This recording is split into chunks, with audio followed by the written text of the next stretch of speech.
We're live. Hello, welcome once again to the one, the only, the VWP Violent Wrestling Podcast. As always, I'm joined by my cohort in crime, the one, the Princess of Violence, Mrs. Ambrose Alley.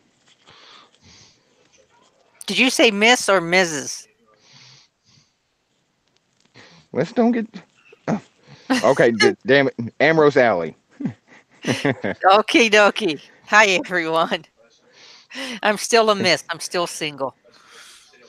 Single and ready to mingle. Hey, and as always, Mr. Columbus, Mr. Ohio.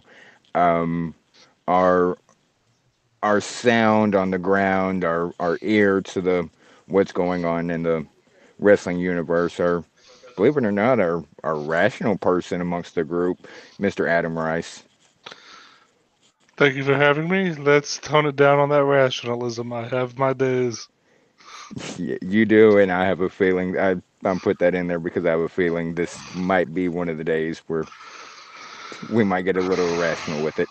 Yep. Um, it's a Tuesday, and Metal Matt is not with us currently. He should be joining us shortly. He is busy trying to become CEO of a big company, so he will be here momentarily. So we're gonna do a little chit chatting before we get into too much of the actual wrestling and the grappling that's happened, reviewing stuff. Adam had a good topic to bring up. We can just shoot the shit about while we await the presence of the the mat of metal. Yeah, thanks. I wish I could say this was an original topic, really, but it's not. What I'm wanting to talk about, and it's in regards Just to like the things. Cleveland Browns aren't the original Cleveland Browns. Oh, sorry. You mean like the Tennessee Titans or the real You can Houston fuck right Texans? off, sir. Situations that both happened on Raw and SmackDown involving title pictures and the seemingly inane decision to water them down with different angles and persons. And I want to talk about is they no longer feel special than they as they did leading up to this week. So what I'm wanting to talk about is what can the company do to make not just these angles, but in general, make things feel special again. Like an overall Yeah, question, like when make things matter, kind of. yeah, Um, Go ahead.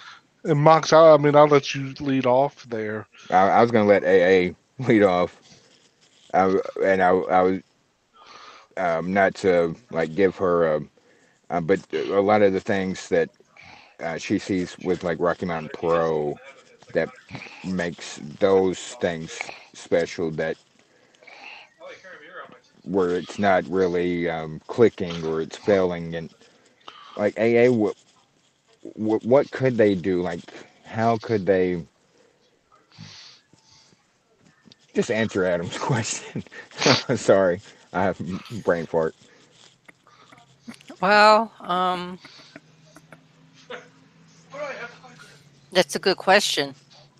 One thing they could start with, continue with going back to good old continuous storylines and going for the long term, the slow burn storylines. Yeah, to me that is a big problem. This seems like, and we hear about it weekly about the short term, week to week rewrites and let's do this, and then they change it 2 hours later. I think if they truly extended their time frame, work in tri monthly or work in figure out what you're doing the first half of the year and figure out what's your second. If they extended their field of vision, it would allow them to make changes more organically than seeming this start stop with Yeah, like certain people. stick with it kind of thing. Uh, Stick with it with the caveat of adapt when needed, necessary, or to enhance, not to just rewrite, not to just. And people that might not have heard, surely our listeners, does anybody have chat up, by the way? No. Oh, um, I can't get chat up. Um, but and people, our listeners are obviously familiar with Rocky Mountain Pro, and oh, that's an independent wrestling. They don't have a weekly show. They don't have to. Um, yeah, they do. They do have a weekly show every Thursday. They have a live weekly show broadcast, and they do their Friday shows. They do by comparison of it's not just an indie show that does this once every other month or once a month thing. They do a weekly show, and their storylines, unless it's due to like a injury or sometimes people can't get to the venue, like they are very good with sticking long-term storylines, which kind of breaks my heart with who's the new I don't even want to talk about it. AA, the Oh, new the new Lock Edge champion, yes. Rochelle Riveter. Where's my shade? I need my shade.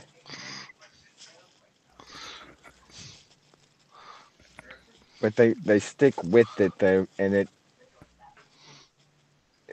the only difference in it being that WWE is WWE. Rocky Mountain Pro is Rocky Mountain Pro, and a lot of people haven't heard of Rocky Mountain Pro, and that's fine.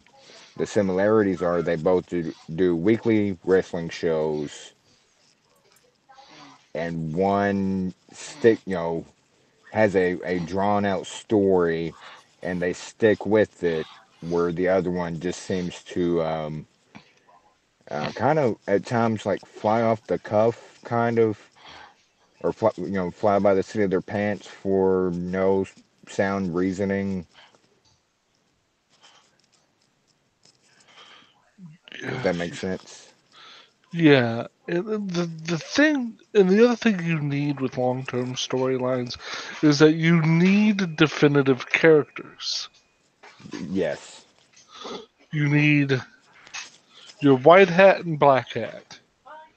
You need your good guy and bad guy. That's how the 90% of storytelling works for In any any medium. Exactly, in any medium, you have to have the antagonist and the protagonist. You just have to, like, that's how stories work. And and I was thinking about that actually today earlier, and I equate this to the history because I'm a history guy, and I'm talking not just wrestling history. I'm world history, political history, any of those things I can dive into and Right. live there. We all obviously went to school, and Well, at least I hope then, well, I know AA and I did. So, you're an ass, sir. Um, is Ohio State really a school or is it a football program? I'm talking about K through 12, sir. Oh, well, even then, like, You suck. Um, and we all went through social studies and history class, and we all learned about World War II. All of us could probably pretty talk about fairly in depth about the causes, what happened, the players, how it ended, in the aftermath. We could all talk about World War II and pretty much sound knowledgeable. And one of the reasons why World War II is focused on so heavily in schools is because it's easy to talk about. Right. There's the good It's an guys. easy story to digest. Yes, there are good guys and bad guys. Adolf Hitler, Benito Mussolini, the fascist, imperial militaristic Japan, the surprise attack on Pearl Harbor, Hitler running through Europe, all of it. We know all the bad guys. We know all the good guys: Churchill, Roosevelt, Patton, Omar Bradley. The list goes on. Right. But do you know? And I was sitting here thinking about this. Does anybody here remember in K through 12 learning about World War One Vaguely. Well, yes, but in in the go ahead. same detail that you learned about World War Two? Um, No. I, it wasn't taught in the same detail, not in school. Um, I learned more of it from my mom was a huge history buff, like huge, and she would talk about it. There were, books. I learned more outside of K through 12 than in actual K through 12. It was like a blip on the radar might be too flippant, but it was like, hey, this thing happened. Let's go to the next chapter. Like there's Right, there was no real special focus on it. I know I didn't learn anything in depth about World War One until much later, and even then, my knowledge of it is still fuzzy. Even though I just listened, and it took me to listening to a history podcast to really get an in-depth learning and understanding of the things that happened. Here's why I yes, bring that up.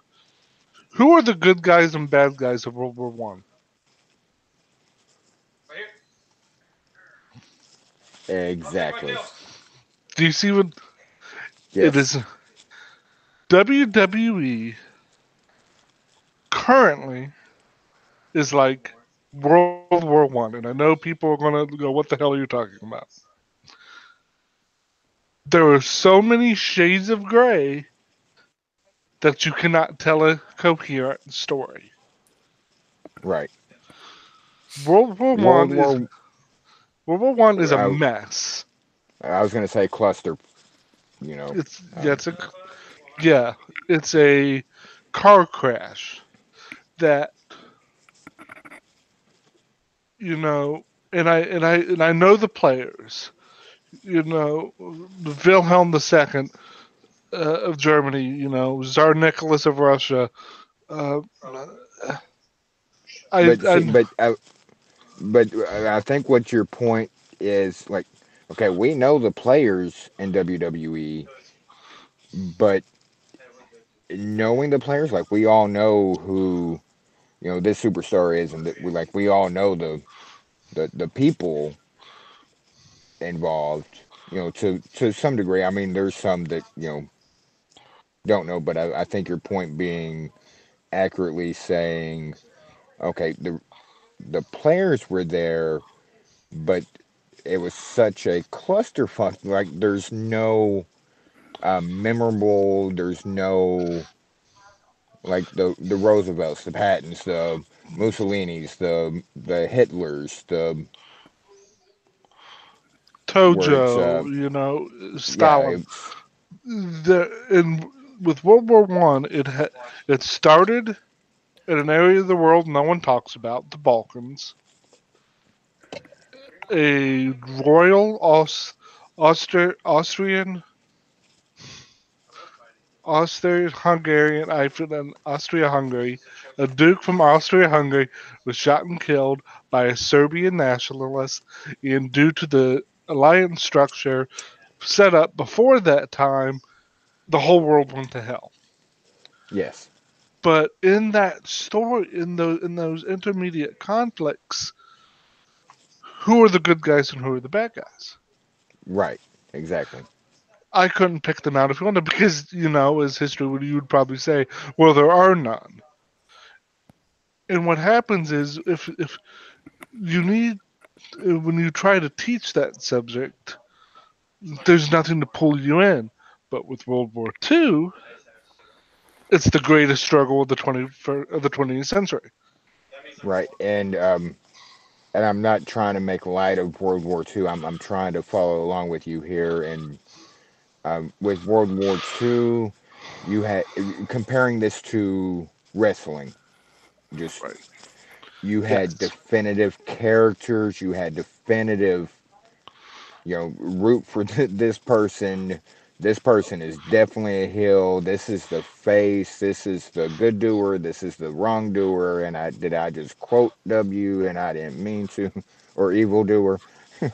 Like it was a definitive, much more so than World War One, which this is going to sound so weird, but just in wrestling terms, if they would in WWE, if they would make it more WW World War Two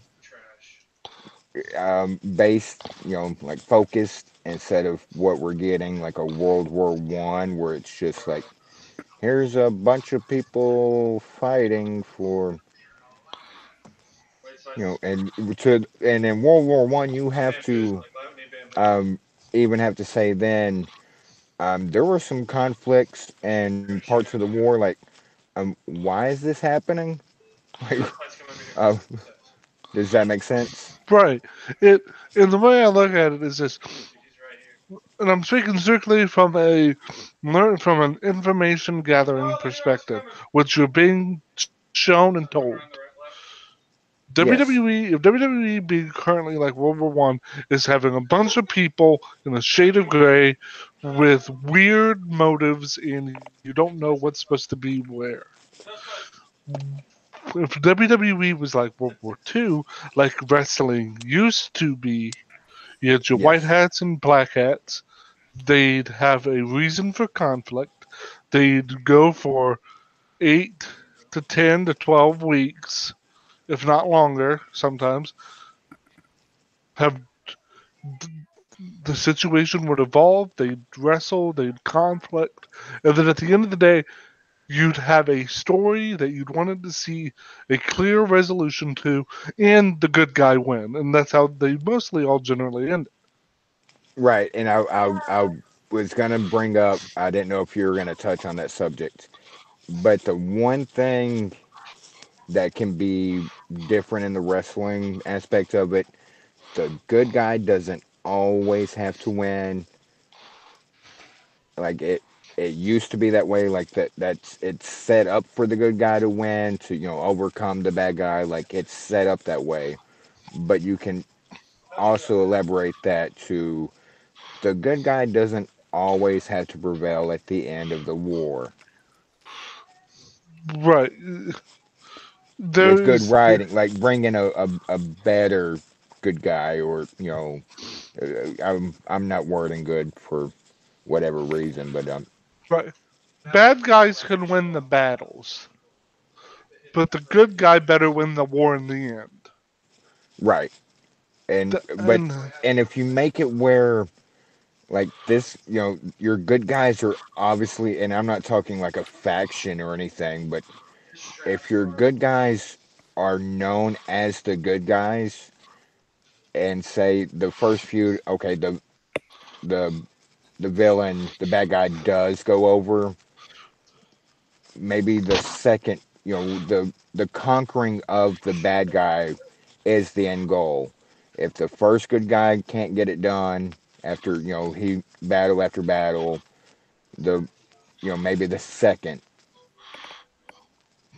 and they've just completely gone away from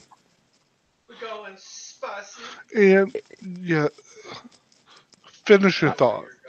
well, I'm again, say right before we went on air, medicine and stuff, but it doesn't have to be the initial good guy. You put the good guy against the bad guy. First and foremost, you have a clear cut good guy, bad guy, situation. Good guy can win. Good guy doesn't have to, but if he fails, you should instantly have a second good guy, Like, you know, okay, I got your back. And again, not in a faction sense, but in as us as an audience. Oh, damn, we were really pulling for good guy A. Damn, he almost got there. Oh, here's good guy B. Okay, Yeah, there isn't a continuation of what they're trying to do, especially when a bad guy wins. The other thing that hurts and would make things feel more special is that the people on screen seem to all suffer from a debilitating, what's the word I'm looking for?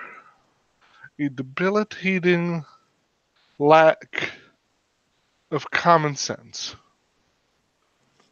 does that go to the scripting? It is very much scripting because these people are being fed things to say. They don't sound human at all. It they sound like robots. They say stuff that a normal human being wouldn't be given a microphone and say 99% of the time what is being said. But I'm not just talking about that. What I'm also talking about is their decision making. Oh, well, true. We have seen comically bad decision making on television, and there's given no reason why these people are making the decisions they're making. How in the hell is that compelling character work? How does that drive the story? Right. When If you're your not good guy is a blithering idiot, from a right, logic and common sense perspective, why the hell would I cheer for a blithering idiot? right. This is not the time for And Brown's joke mocks. well, and that's what I was getting to the scripted promos and not just the promos, but the some of the scenarios that they're put in where the good guys made to just look dumb, like just flat out look dumb.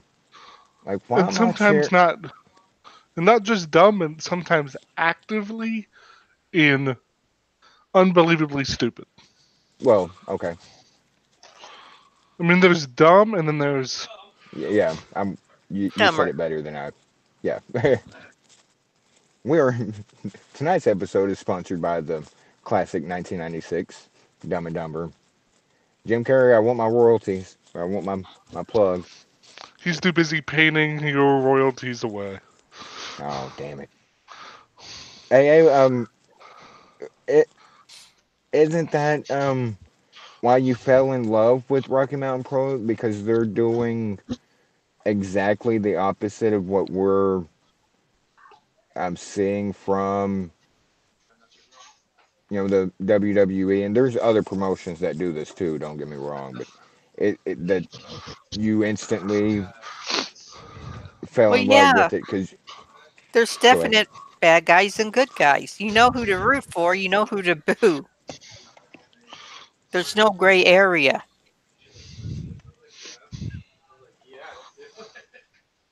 And I'll interject this much. I don't mind like liking a bad guy or quote unquote cheering a bad guy.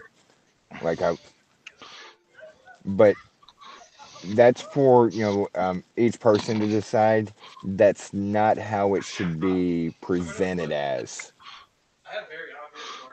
You should never Like, present a bad guy with the objective of getting them cheered. And yes, I'm not and they saying do they that actively often. do that, Yes, but that's what happens.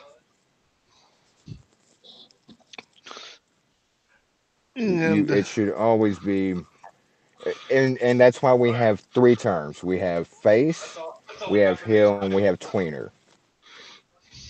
and tweener is really only a term amongst the fans. That's Yes, never been a term in the wrestling lexicon ever until recently. right, right. And But that's you can and, have. Go ahead. and I'll speak to that briefly. Tonight on Twitter, I saw Jim Ross, who's been in this business what 40 years, refer to Becky Lynch as a teal or tweel.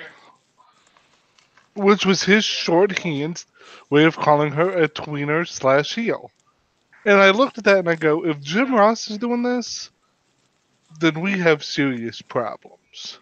Yes, like that speaks volumes to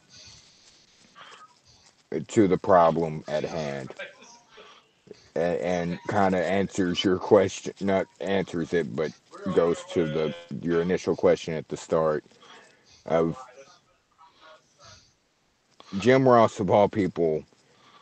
Because if he's using a new, at least new to me, I've seen it a little here and there, but if he's Twill, you're doing something majorly wrong. It's forcing people who know better to adapt to a product that they shouldn't be adapting to. It actively hurt. And I'm not saying guys from Jim's era shouldn't adapt. There are plenty of things they need to adapt to. But Yes, some should do it a lot more than others.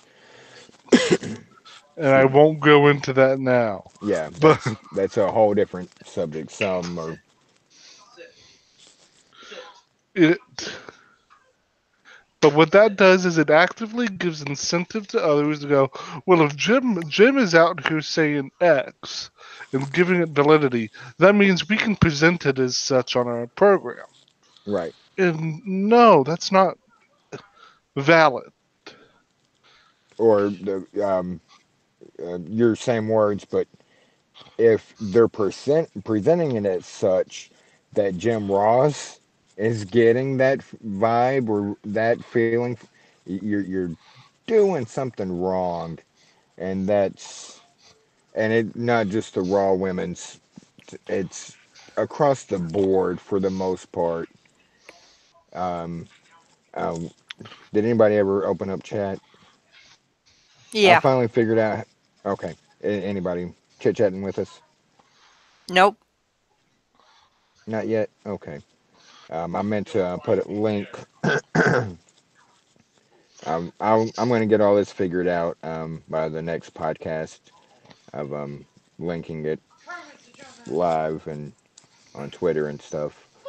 Um, but with it already 9:48, unless you guys had some more thoughts on, and I love Adam's topic because I completely agree of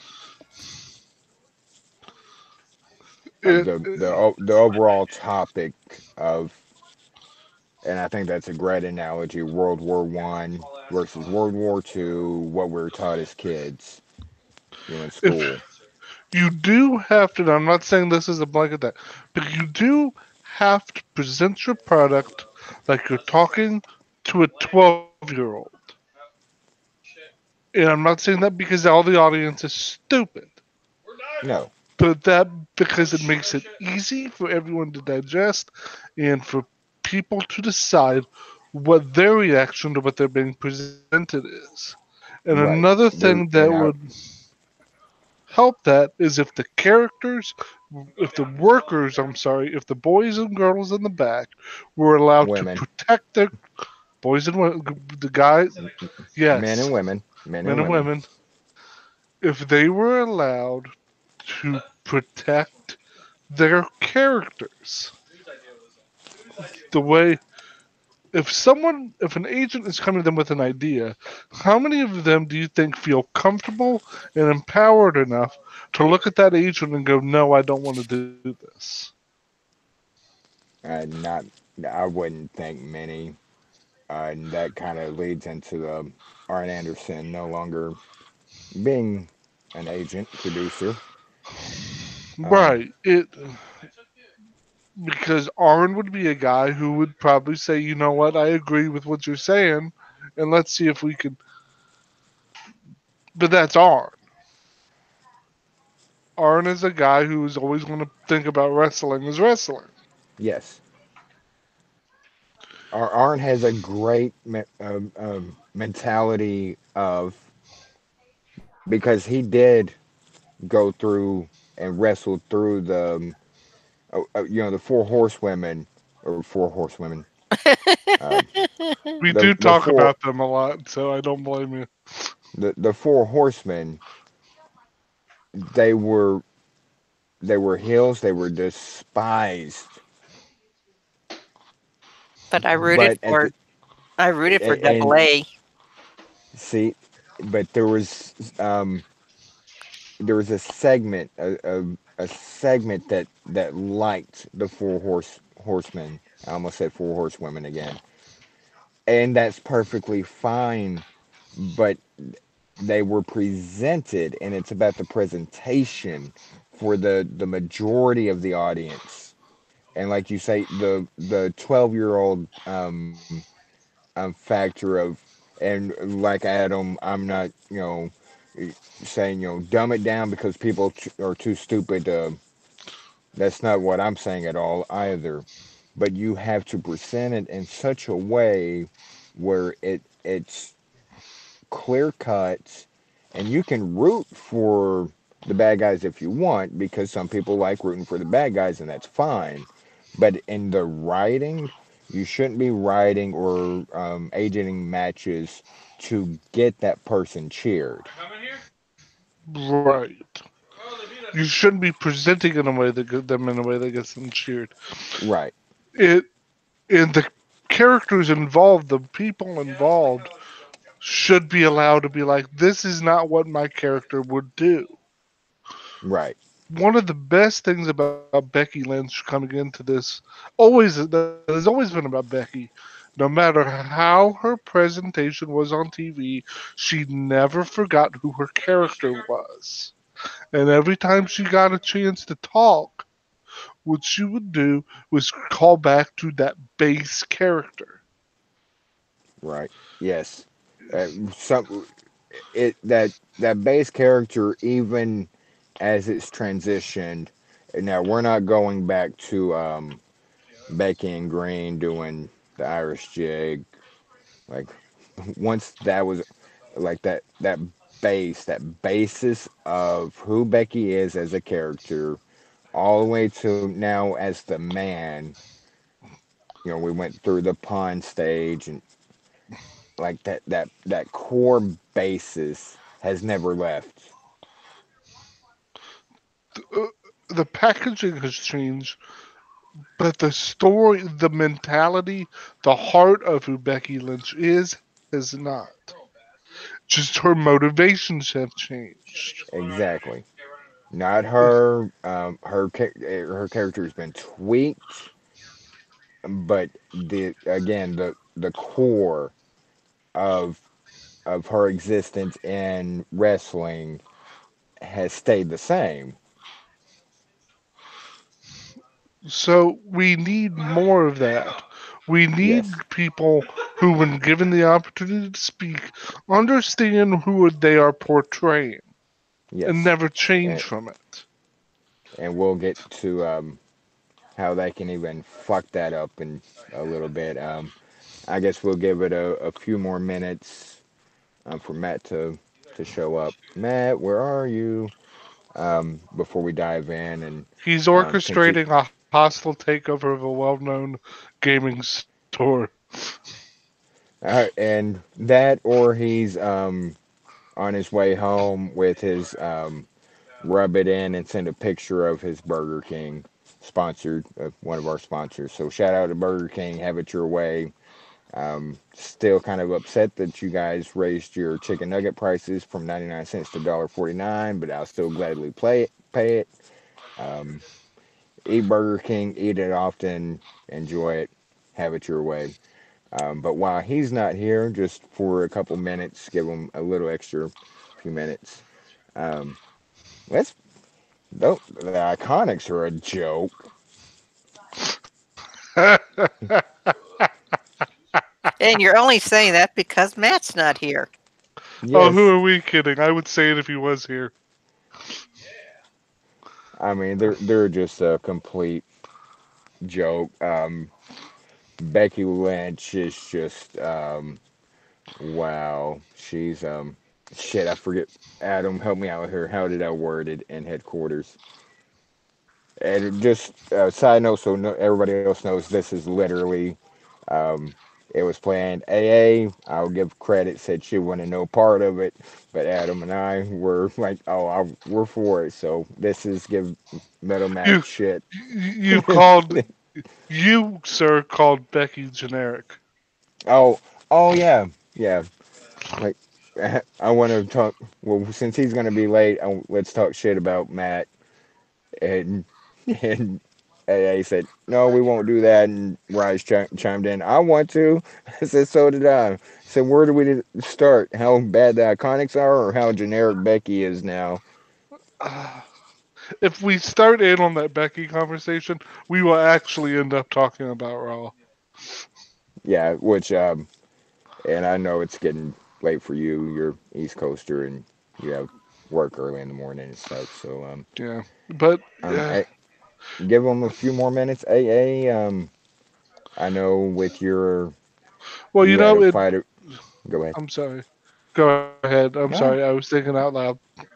Oh, well, I was just gonna say AA had a hardcore match of her own with the with pavement last the, with week, so with the curb and asphalt. It was a So have you picked 2-on-1 handicap match. fights with any other inanimate objects? A table, a lamp, Not yet. side of I your love car. Lamp. I love desk. But unfortunately, you couldn't make it to the Friday show, the Friday taping for Rocky Mountain Pro, but you watched it I on watched it Twitch, on and Twitch. I couldn't. My wife and son did a charity thing, so they were gone with the hotspot, so I couldn't do it on Twitch. So the only thing I know about it is what you told me that breaks my heart because I want Shade back as Lockett's champion, and I'm gonna start a hashtag about it. But how'd the show go? Show went well. Marty kept the Twitch championship belt, but the poor Jenga, it the giant Jenga setup kind of bit the big one. When Marty went through it, was thrown through it. Ah, Marty getting thrown through things always makes me happy. Love you, Marty, and all, but you're cool like in person, but back to the LU days and Marty the Moth and stuff. You know, I think your character's a creep, and so But he's only you, a creep in LU. I know, but I can't live it down. And I've You know, told him this on Twitter. Like, I know you're a good guy and all, but I can't stand you. You know, all in here's kayfabe. something. Here's something we could have fun and speculate on. What does everyone believe LU's announcement will be that they're currently promoting? I saw a headline earlier. Oh, hold on, I have my keys. Um, and I didn't click on it. Something about bad news for Lucha Underground season 5, and I don't know what that's about. I haven't heard one way or the other. Now, previously, when we talked about all the lawsuits that Yes, Lucha Underground is under, we all pretty much said that they're done. yeah. I can't Um, imagine their announcement is good news, but then again, they wouldn't be promoting an announcement if it was bad news. well, any publicity's good. Well, not even that. No. Speaking real quick on the lawsuit thing, Ivalise is kind of opening up a little bit more on social media of um, things are going well and will be handled. So I'm assuming that they're her and shoot, can't think of his name all of a sudden. Oh, The two shit, two of the main ones that I keep up with that were tied into the contracts. So hopefully we get to see Ivalise, also known as La Sierra, La Sierra, back on TV somewhere soon.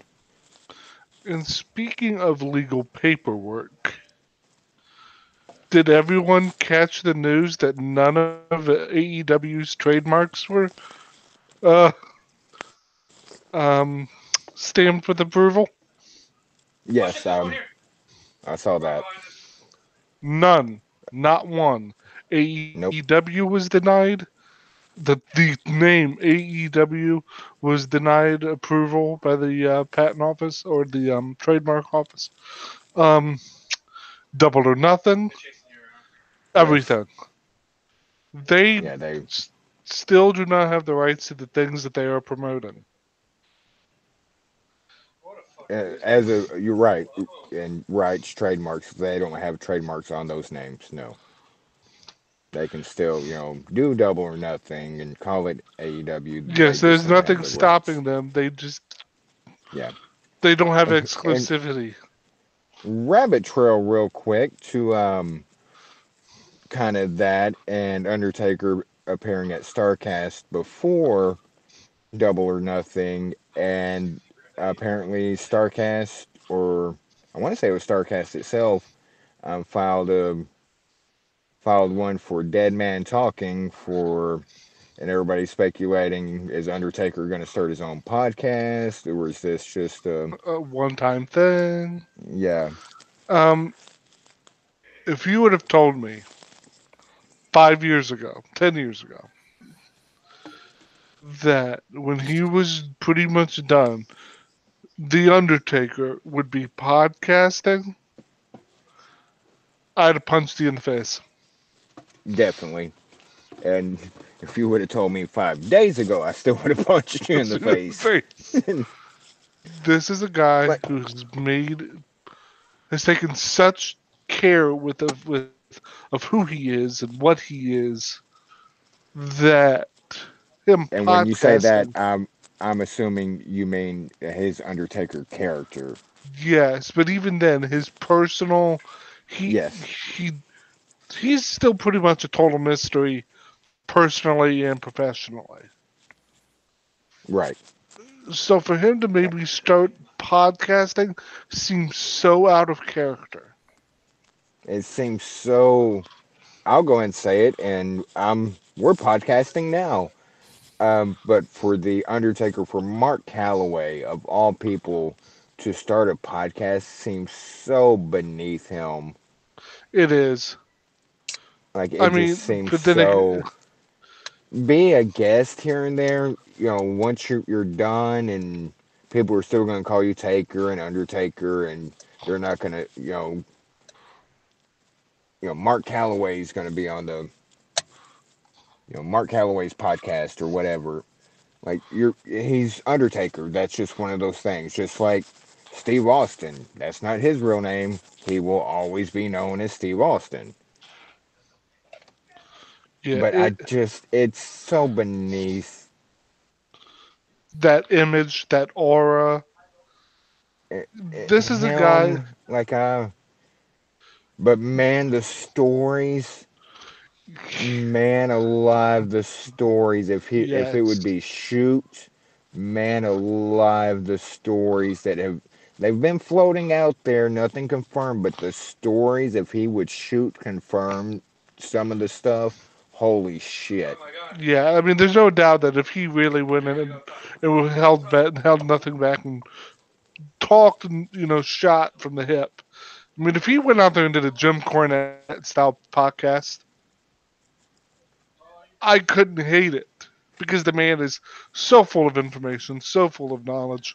But I'm also sitting here going, it That ain't right. Like, it ain't right. It's. I always pictured when Taker. We always thought when Taker would retire, he'd disappear because yeah, that just no one ever thought he'd be doing anything. He made his money, he made his mark, he would have retired and just went away. So the idea of him potentially doing a podcast feels so foreign to me. But then again, you brought up one of the names. Steve Austin. Doing a podcast is beneath Steve Austin. But true, he but does it. and he's It, successful. yeah, it's worked out well for Steve. The first 16-time world champion does a podcast, but it works. Yeah. And I, let's be honest, by the time Rick started doing this podcast, he really had nothing to lose. yeah, and I guess Taker's at the point like he has nothing to lose. That might be just us.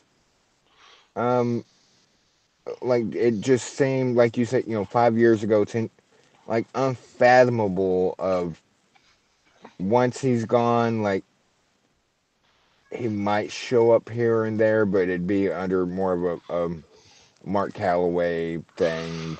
It wouldn't just be full, duster and hat and gloves and like it. But to actually, like, it's just unimaginable that we'd have a weekly or monthly, even, you know, dead man talking podcast. Like, that's just so out of the realm of You anything I would have. saying the name, I can hear you say the name, but I hear you say it to the tune of the American Badass opening. Yes, exactly. So Exactly. it feels so weird. And I just now realized that'll be the intro to the podcast. Yes. Dead man talking. Yeah, I'm pretty much writing his podcast for him. Um, We know WWE listens. By the way, and I'm sorry again, guys, medicine and whatever. If I didn't say this at the beginning of the episode, I know I said it off air. But our Elimination Chamber review that we did live right after Elimination Chamber, our highest viewed episode of all. So thank you guys for listening. And I checked right before. I didn't know I could do all this for mobile for one. And now we're close to 700 views overall as a podcast. So slowly but surely, yes, we've had some weeks where we've only got 3 views or 4 views, but the last few weeks we're really getting the 20s and 30s. The Elimination Chamber is past 60, um, and this will I'll tell details later about this because we're already running long and we haven't even started on the recap because we're killing time for Matt. And if he keeps taking too much longer, then we'll just be killing Matt. But that's a whole different story. um, what are your thoughts of the Phenom, the Undertaker? Hypothetically, if he had a podcast, like, does that just blow your mind? Like, Of all the legends, he would be the one would never thought of doing a podcast. I know you're not yawning. You're an hour behind me and 2 hours behind Rice. I'm yawning. No, we have board AA. No, I'm not No. aboard AA. It's the side effects of my medication. Uh, see, I yawn all I'm day the, long. uh, I need more oxygen. It's this high climate, oh yeah, I high get that. altitude. I could never live in a high altitude. Nope. And now this asshole, oh, it's contagious because now Rice yeah, is yawning. yeah, yeah. Rice can never hide his yawn. No, I don't even try to. Yeah. You know, before Matt gets here, we'll touch on this one last thing, and then we'll have to get into the actual shows.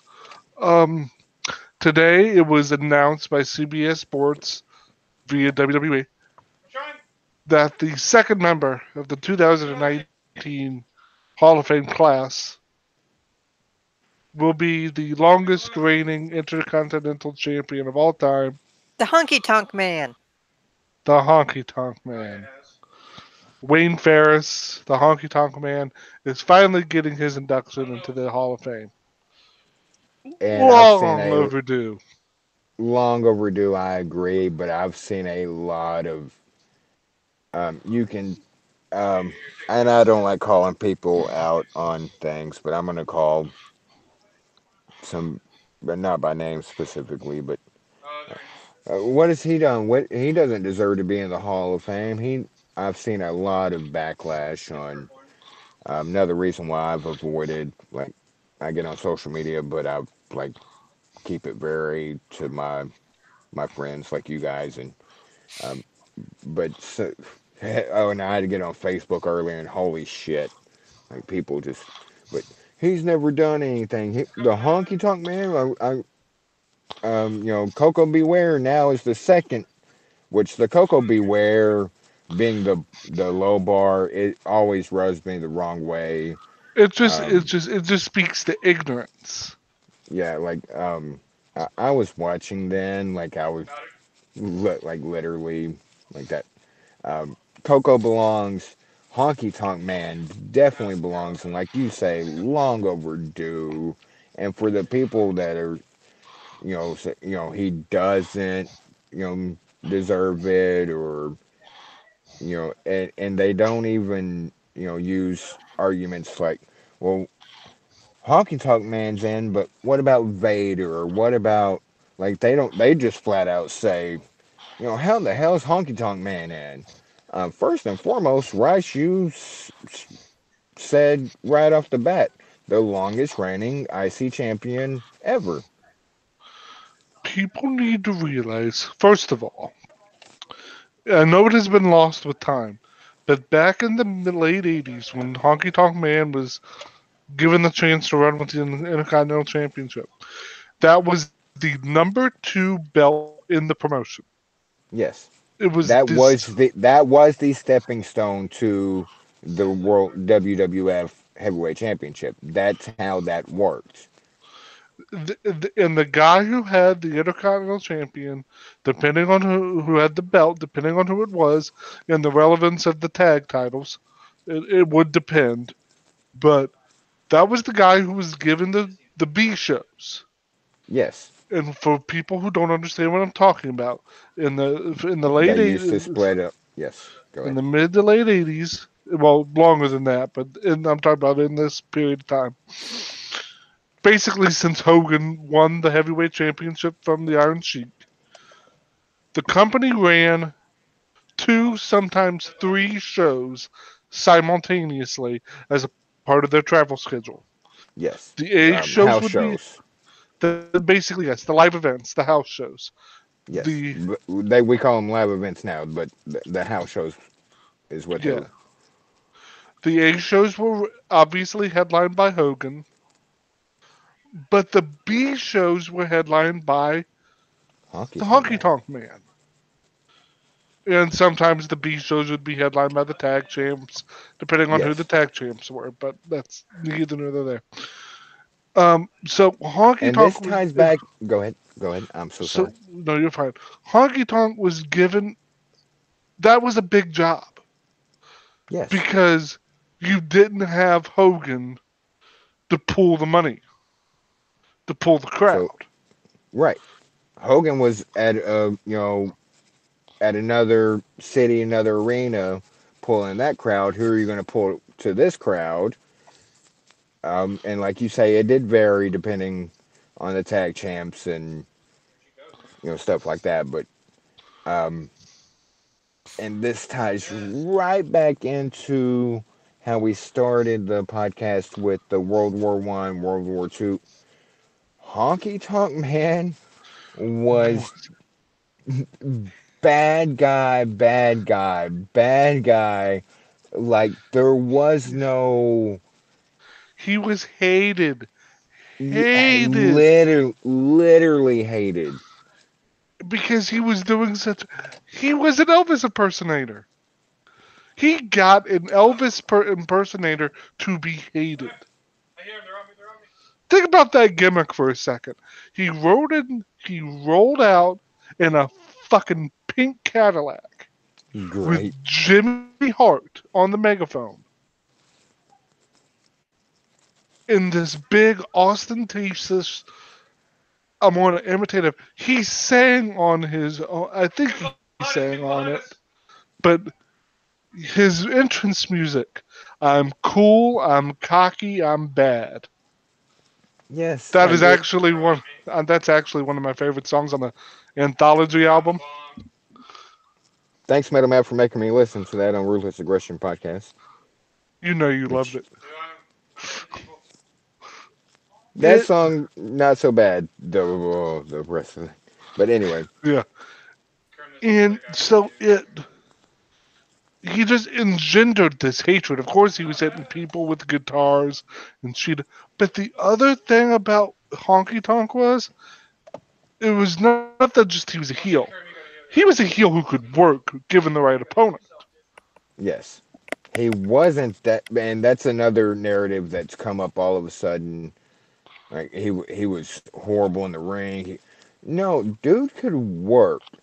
Um, a lot of times they gave, and you hit the nail on the head with, given the right opponent, like, and given the right agencing of the match. But a lot of times they did just do kind of a chicken shit match where it Yep. ended with just a guitar shot.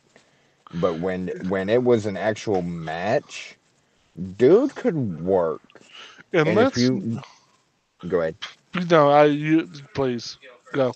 uh, but to dare say the honky tonk man does not deserve to be in the Hall of Fame is ludicrous to me. And this is only speaking about his WWF career. Yes, Wayne Ferris was worked damn near everywhere. And for he those who don't know who Wayne Ferris is, first of all, for those, I mean, everyone knows, but if you're not in depth in the weeds on this, he is the first cousin, I believe, of Jerry Lawler. first He, or second, they're related. Yes, they're related. Their mothers are related somehow. I know that's the relation. He was trained by Herb Welch, and one of his first big breaks was as the Blonde Bombers with Larry Latham. And yes, if you're listening anywhere in the southern United States right now, everybody everybody remembers the Blonde Bombers for the infamous concession stand brawl in Tupelo, Mississippi. When Tupelo. when they literally were after a match with I believe it was Dundee and Lawler, they basically got out over to the concession stand. It was a whole production with Lance Russell running down the stairs, trying to get the camera down there, and they just beat the hell out of each other. And it literally jump started the Memphis territory again because of a territory war and guys getting upset and those kind of things. So they needed to Yes, have a hot angle to get and things this jump did that. started. And this did Yes, that. And it instantly made Latham and Ferris credible. And he was in Memphis. I think he worked up in Canada as a variant of the Honky Tonk Man. Um, I know he worked several other places, and I'm sorry for forgetting them. But this dude's had uh, a career. It's not just the Honky Tonk Man, but yeah. his He credentials as the Honky Tonk Man is enough to get him in the Hall of Fame, and everything else is just icing. he had a somewhat small stint in Japan. He's done it all, and just the whole, and it's not just the longest reigning intercontinental champion. Like, duh, that's a no brainer. Should be in. It's the overall work. Like, dude deserves to be in, and you're perfectly fine in your opinion if you think he doesn't. But I will honestly say your opinion's wrong because he does. And Um, let me also just say, um, if it wasn't for the Honky Tonk Man, in terms of a character, there would be no Jeff Jarrett. there'd be no Jeff Jarrett. But there'd be no Road Dog. Yeah, Let's not forget how there. Let's not how you know Brian Armstrong Road Dog got started. Yeah, that's how the name Road Dog came about. Was he was Jeff Jarrett's roadie, Right, he was the roadie. All that kind of started from a thing with the Honky Tonk Man, and and that's actually I'll take how the New Age Outlaws got started. go ahead, and I'll take it a step further. If it wasn't for Honky Tonk Man, Jeff Jarrett, Hall of Famer, that one is a whole different podcast about agreeing disagreeing. Um, and by through Jeff Jarrett, we get the roadie, Road Dog Jesse James, who is going into the Hall of Fame this year. And guess what? There's an act on Monday, every Monday now, Mm-hmm. um, that also is doing a honky tonk thing and actually does it better than honky tonk. Unfortunately, well, fortunately, now they don't do like complete over the head like guitar shots. But there would be no like Elias doing Elias things right now. But it's a lot. So this guy really was sort of a progenitor of several different things. Just working with him launched a few careers. So this is a guy who absolutely deserves it. And yes, Yes. in case you were wondering what the hell that noise was, Mr. Metal Matt has actually joined us. Matt, how are you doing? Well, Metal Matt's Uh, chair has joined us. Well, Matt Fix. yes. Oh, I just fell. As I fell. Generic Becky. Generic Becky. Generic Becky. Man, Uh, the well, because I know he's got his microphones and stuff to set up, and I'm not to interrupt his welcoming. But real quick, AA, your opinion on Honky Tonk Man getting in, for it, against it? Oh, I'm definitely Think he for should. it. Okay. I hated his guts. coming from behind him. See, I hated see, him so much, but I loved watching him work.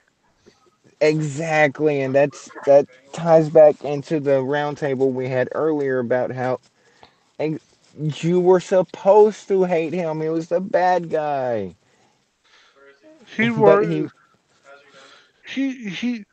his importance though a lot of that stuff in the late '80s cannot be just understood. and Or I still love the. I I said I'd fight any wrestler. I didn't think I didn't say anything about fighting a warrior. right, right, when he and when he and you bring that up. That doesn't. He was the perfect guy to give to Warrior because that was a star-making moment, yes, and it just it worked. meant something back then. Matt, are you with us?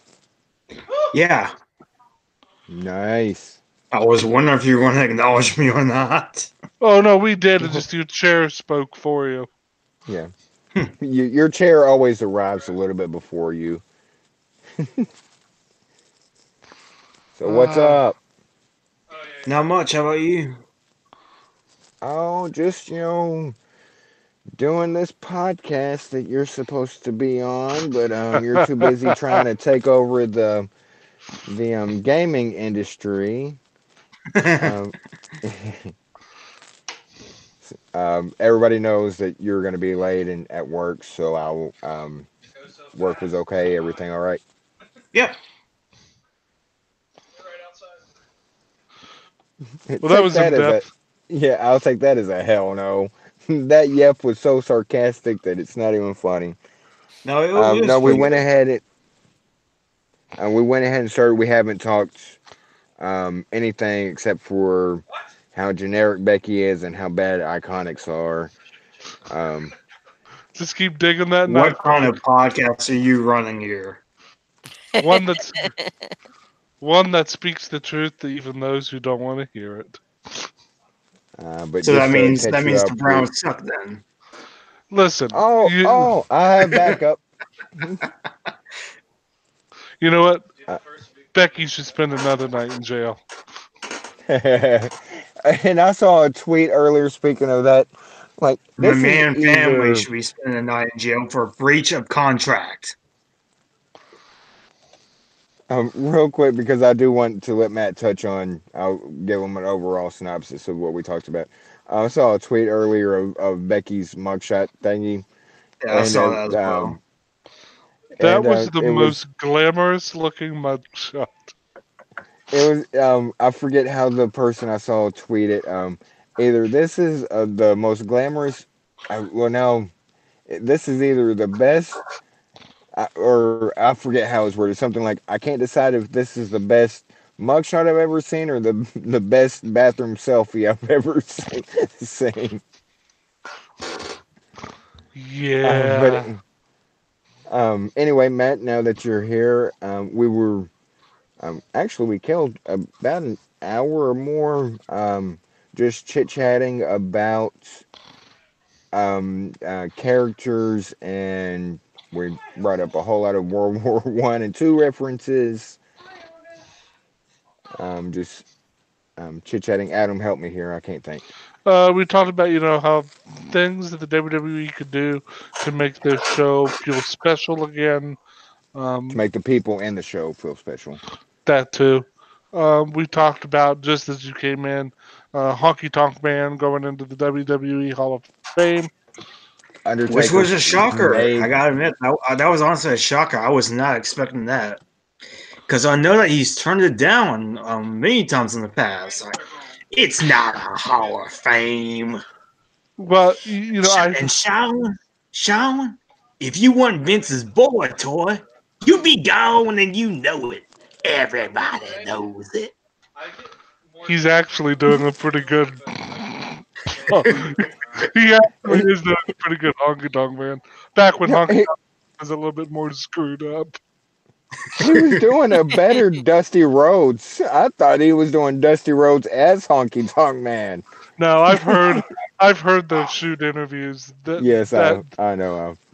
oh god, that was actually pretty good. But no, I've heard those. I've heard that story, and the way that it was explained by someone actually, um, X Pac tweeted this when he was talking to somebody.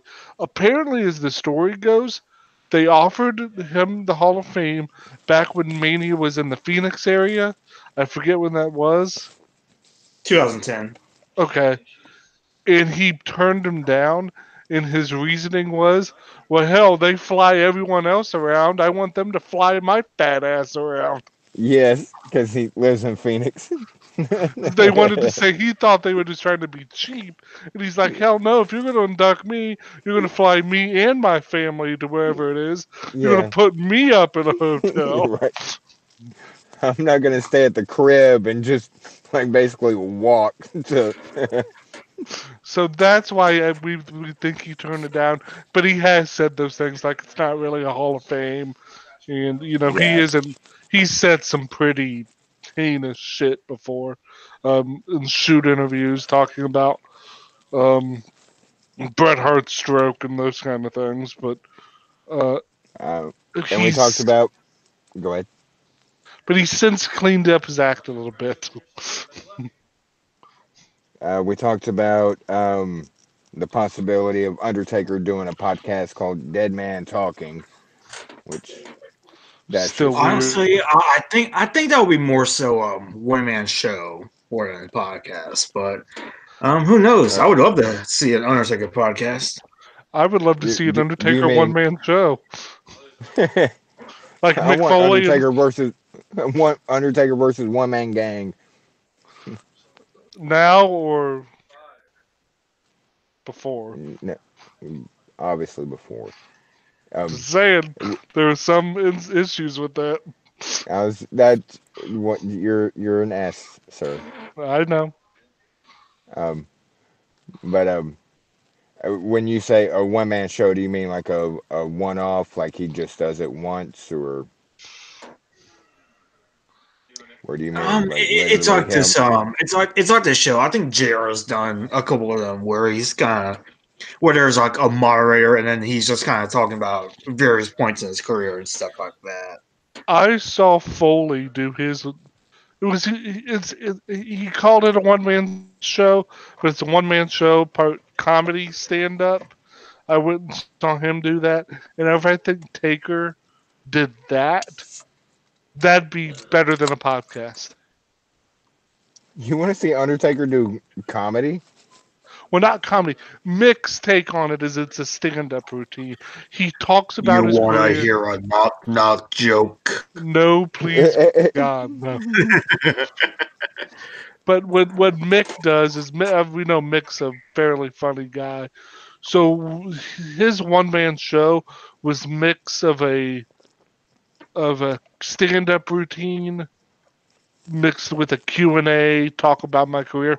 He used he talked about his career basically in his life via stand up is what he did. Yes, his stand up thing was more of the funny things that happened to me throughout my career and stories that you may have heard or rumors and no, this actually happened. I really like the that Mick Foley stand up special where he's funny like you say as is, but he also gave us some in depth into some no that really happened.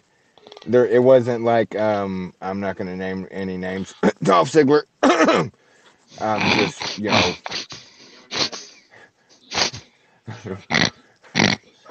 just completely draining and sucking at being a stand-up. Mick wasn't trying to be a stand-up comedian. He was a storyteller And I that know just happened to be fun. Jake Roberts has done the same thing. I mean, JR's could you doing imagine Undertaker doing basically the same thing that Mick Foley did? What's the deal with airline food? I mean, really. I would be so terrified. I don't know, sir. What's the deal with airline food? Please, God, don't hurt me. They're dead on arrival. Oh wow, wow. Wow. um, Okay. Reminds me of all those dead jokes from Porky's. Or is it Porky's 2? I don't And remember I any. gotta tell you, when I got off the plane here, I was dead tired. Let me tell you. Oh, these are so bad, but he's doing them like he's doing them the like the Undertaker, so it makes me want to laugh. the best thing when it came out and it was on Cage Side Seats was all the BlueChew.com commercials. Everybody doing Blue Chew. The worms crawl in, the worms crawl out, the worms You place can the make your apple little on your man snout. rise from the dead. Oh God, could you imagine if it is a podcast? Undertaker having to read a promo piece. Oh, I mean the obvious sponsor right there is Tombstone Pizza. Like it's Oh, just right there. Does it get any more obvious than Tombstone Pizza being his sponsor? oh, oh And God, and before I I. get to my next guest, let me tell you a little bit about my good friend DDP Yoga and how you can get fit with him. Oh Lord. You know what? Oh, You know what? I've changed my mind. I want it to be a podcast. This, I mean, there's too much unintentional comedy for it not to be a podcast. and also advertising to seems to come on like every other commercial on guys. I don't have like cable and stuff. Like every other commercials for this purple bed thing. buy a purple bed and rest in peace. Like just okay, Matt's Undertaker impression's better than mine. Oh, my There's throat's just at. okay. We need to get to Raw because I Yes, think we could spend too much time on this. Then we'll just be entertaining ourselves. So to What's wrong with speak. that? I mean, thank God none of us but has Blue Chew. That way we don't I'm have not. to entertain Damn it, Matt stole my joke. Well, damn it.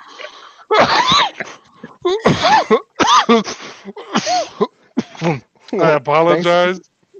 thanks to my Blue Chew, I'll be able to do that later. Oh God. Oh, I don't want to know how many people are googling Blue Chew right now. Uh, Undertaker What? doing promo pieces for the little blue pill because of oh god, I can't. It all hurts so much. Just when you think it's been buried alive, try Blue Chew. Which funeral parlor sponsors the podcast?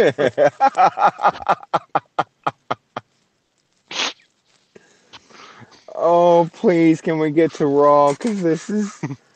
Oh, Okay, let's wow. go to Raw and the return. The The return of the big dog. Thank you, the Michael main. Cole. Damn it. He That's said how it. I feel sometimes. I feel like I'm the The Michael Cole on this panel. No, because then he would be putting in It's weird. boss time. You son of a bitch. You're the Byron Could it Saxton or be? some. Ah, that, That was vintage Mox. oh god. Because honestly, this was supposed to be the majority and the biggest topic of the podcast.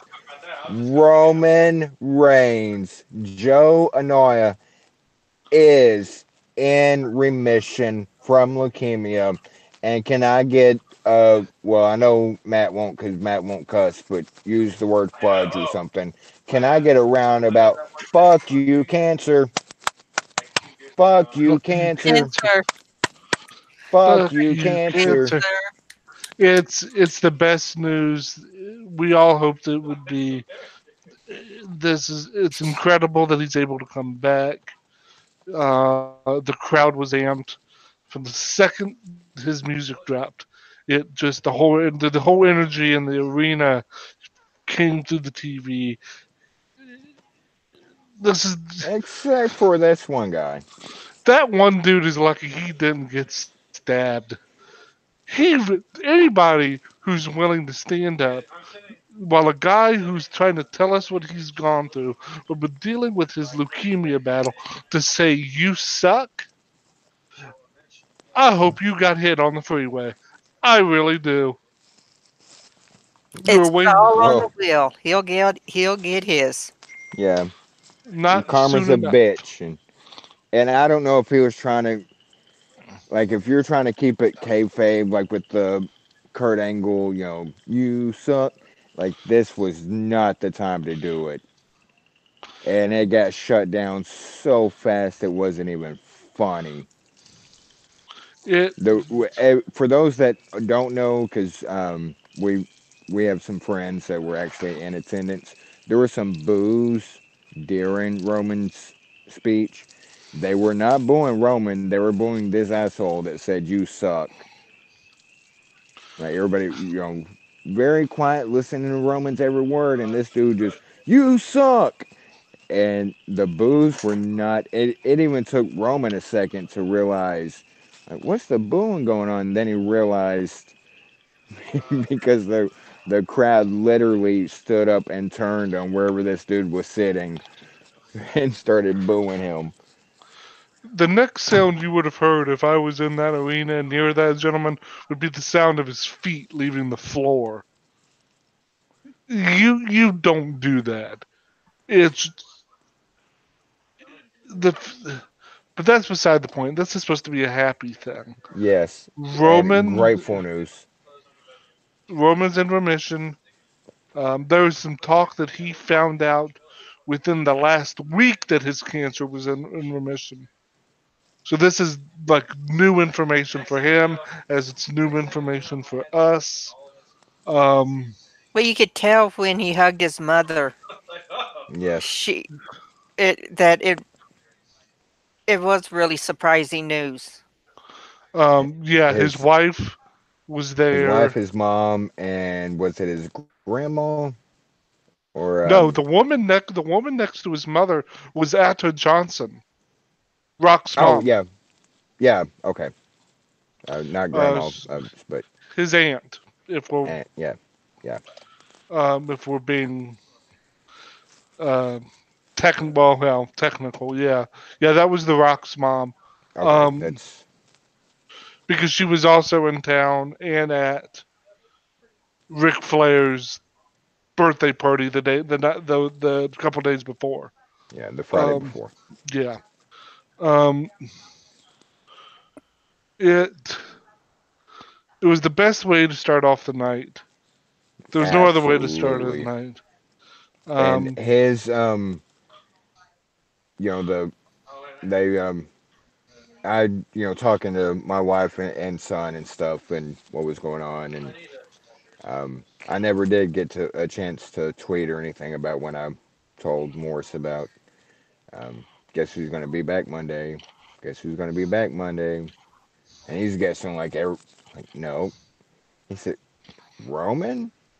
I said yep, Roman Reigns. He's got an announcement to make, and Morris flipped his lid like, and of course he's 9, but he's very smart. I hope it's good news, Daddy. I hope it's good news, Daddy. So do I, son. So do I. But you could tell,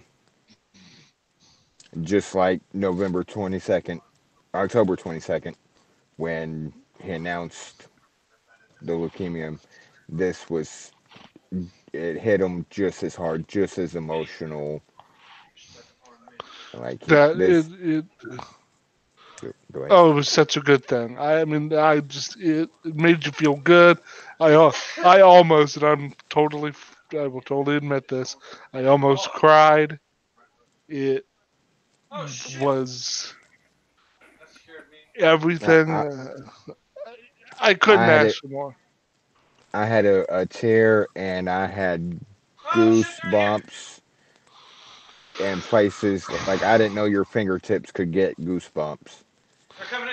Yeah, it. And then when Seth came out and the embrace and the oh my god, it just and Renee in that moment saying I love this so much or something to that effect, knowing her connection to Roman through Dean and everything Um, about it just made you feel good. this is one time I can see both sides of the coin, and there's different reports as to why I wanted Dean to come out too. I did too. When they went to commercial, my first thought was, "What the fuck?"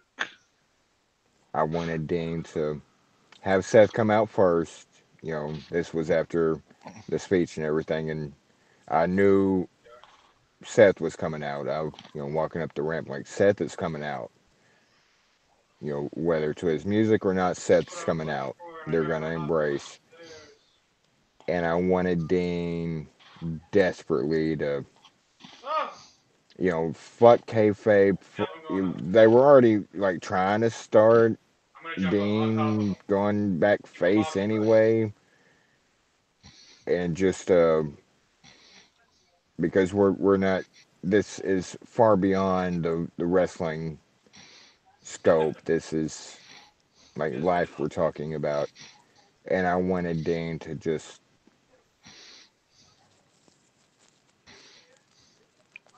Yeah, that there was some talk that was Dean's call. he was Do, too emotional. that he was too, yeah.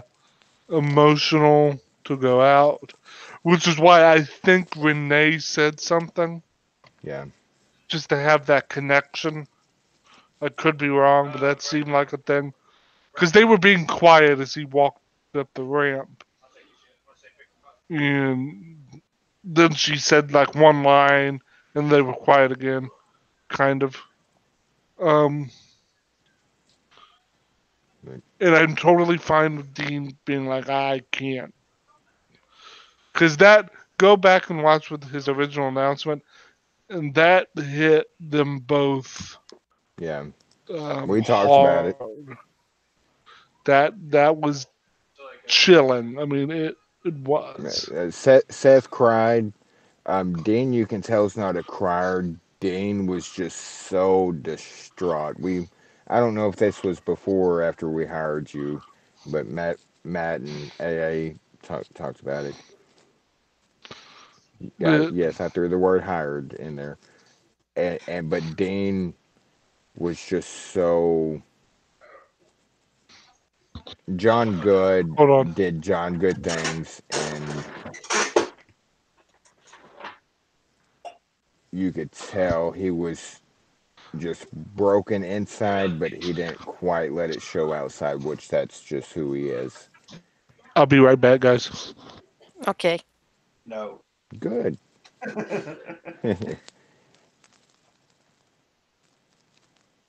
But what great news. AA, how, as one of the Shield Maidens from, or the Shield Maiden from Kate's side, like, how did that moment take you? Oh, it gave me all the feels, all the good feels. Matt, Hmm? Hmm? what'd you think about the segment? Oh, I thought it was great. Obviously, Roman being in remission is obviously wonderful news. It's really awesome to have him back. Just really a really good feel good segment all around, and I am curious as to what he'll be doing now that he's back, more or less. Now that he's good to go. Now that he's in remission. He's gonna slap Dean upside the head and get Dean's head mind back where it belongs. And see, this is and you use the term good to go. We're I know there's been things said like he's coming, but full time. Like I until I see that part, like I'm not sure. To spoiler a little bit, there was I won't say when, but he did come back out later. He did exactly three Superman punches and a spear, and that's a good thing. Don't get me wrong, but is he like gonna be back next week? Like, is he getting into a feud? Is he? Are we looking at WrestleMania, or is this just because I was waiting for Adam to get back to touch on this, but Yeah, no, um, I heard you. Um, personally, remission and recovery aren't the same thing. correct. Remission Like, and getting back into wrestling shape. Not that he's out of shape, but he's more in shape than me and a lot of other people. But being in ring shape is different than what Roman is. And whatever treatment he was on, guaranteed took something out of him. yes, So I would hold him off TV. He came, he popped, everyone's happy.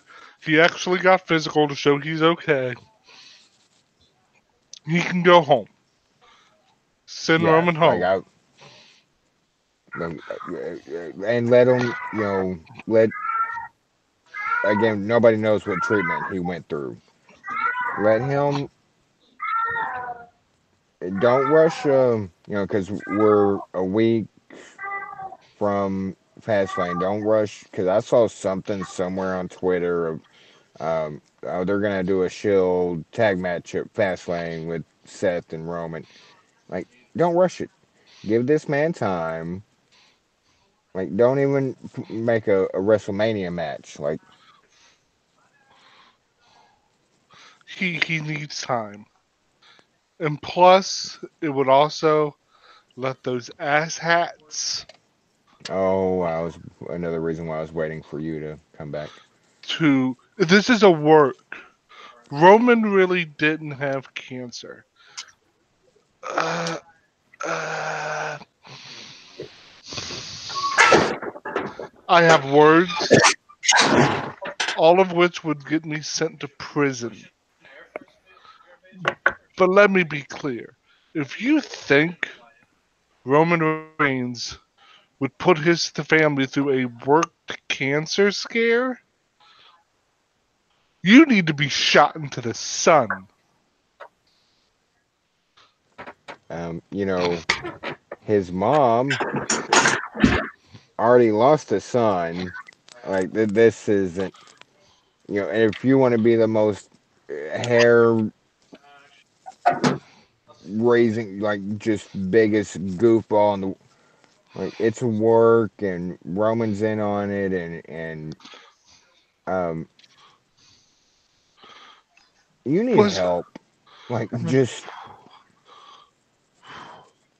Roman wouldn't have approved this. Roman, company man or not, Roman would like no. I've already let's lost my little brother. My mom's already got that. This is and if you want to call it clout or whatever, Roman would have nope. Vince, I'll do anything. I will.